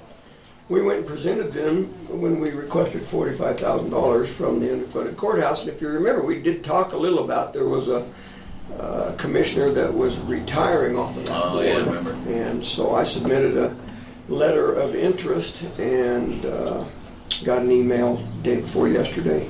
And then, Congratulations. thank you, this What does book that came mean in. in work? Pardon me? What's that mean? I don't know how many times a year they meet, probably 3 or 4 times. This 2020, we've got $3 million to disburse for underfunded court grants. That certainly would help us get our justice center up and running. Sounds like sounds like we got an in. We got a guy on the We got an committee in. now. So, I know where you can spend some of it. yeah. So I'm excited about that. I thought that would be I was very impressed with that group. I thought they were very professional, and so I'm looking forward to that. I know when I campaigned, I did so thinking that, or saying that I would try to get involved at some level other than the county, so that was one of the efforts there. So anyway, I want to let you know that. Anything else, gentlemen? Public comment? Thank you for being here. Appreciate that. If not, Chair would entertain a motion to adjourn. I move we adjourn. I'll second. Been moved and seconded to adjourn. All in favor say aye. Aye. Opposed nay. Motion carries. We did beat 1 o'clock.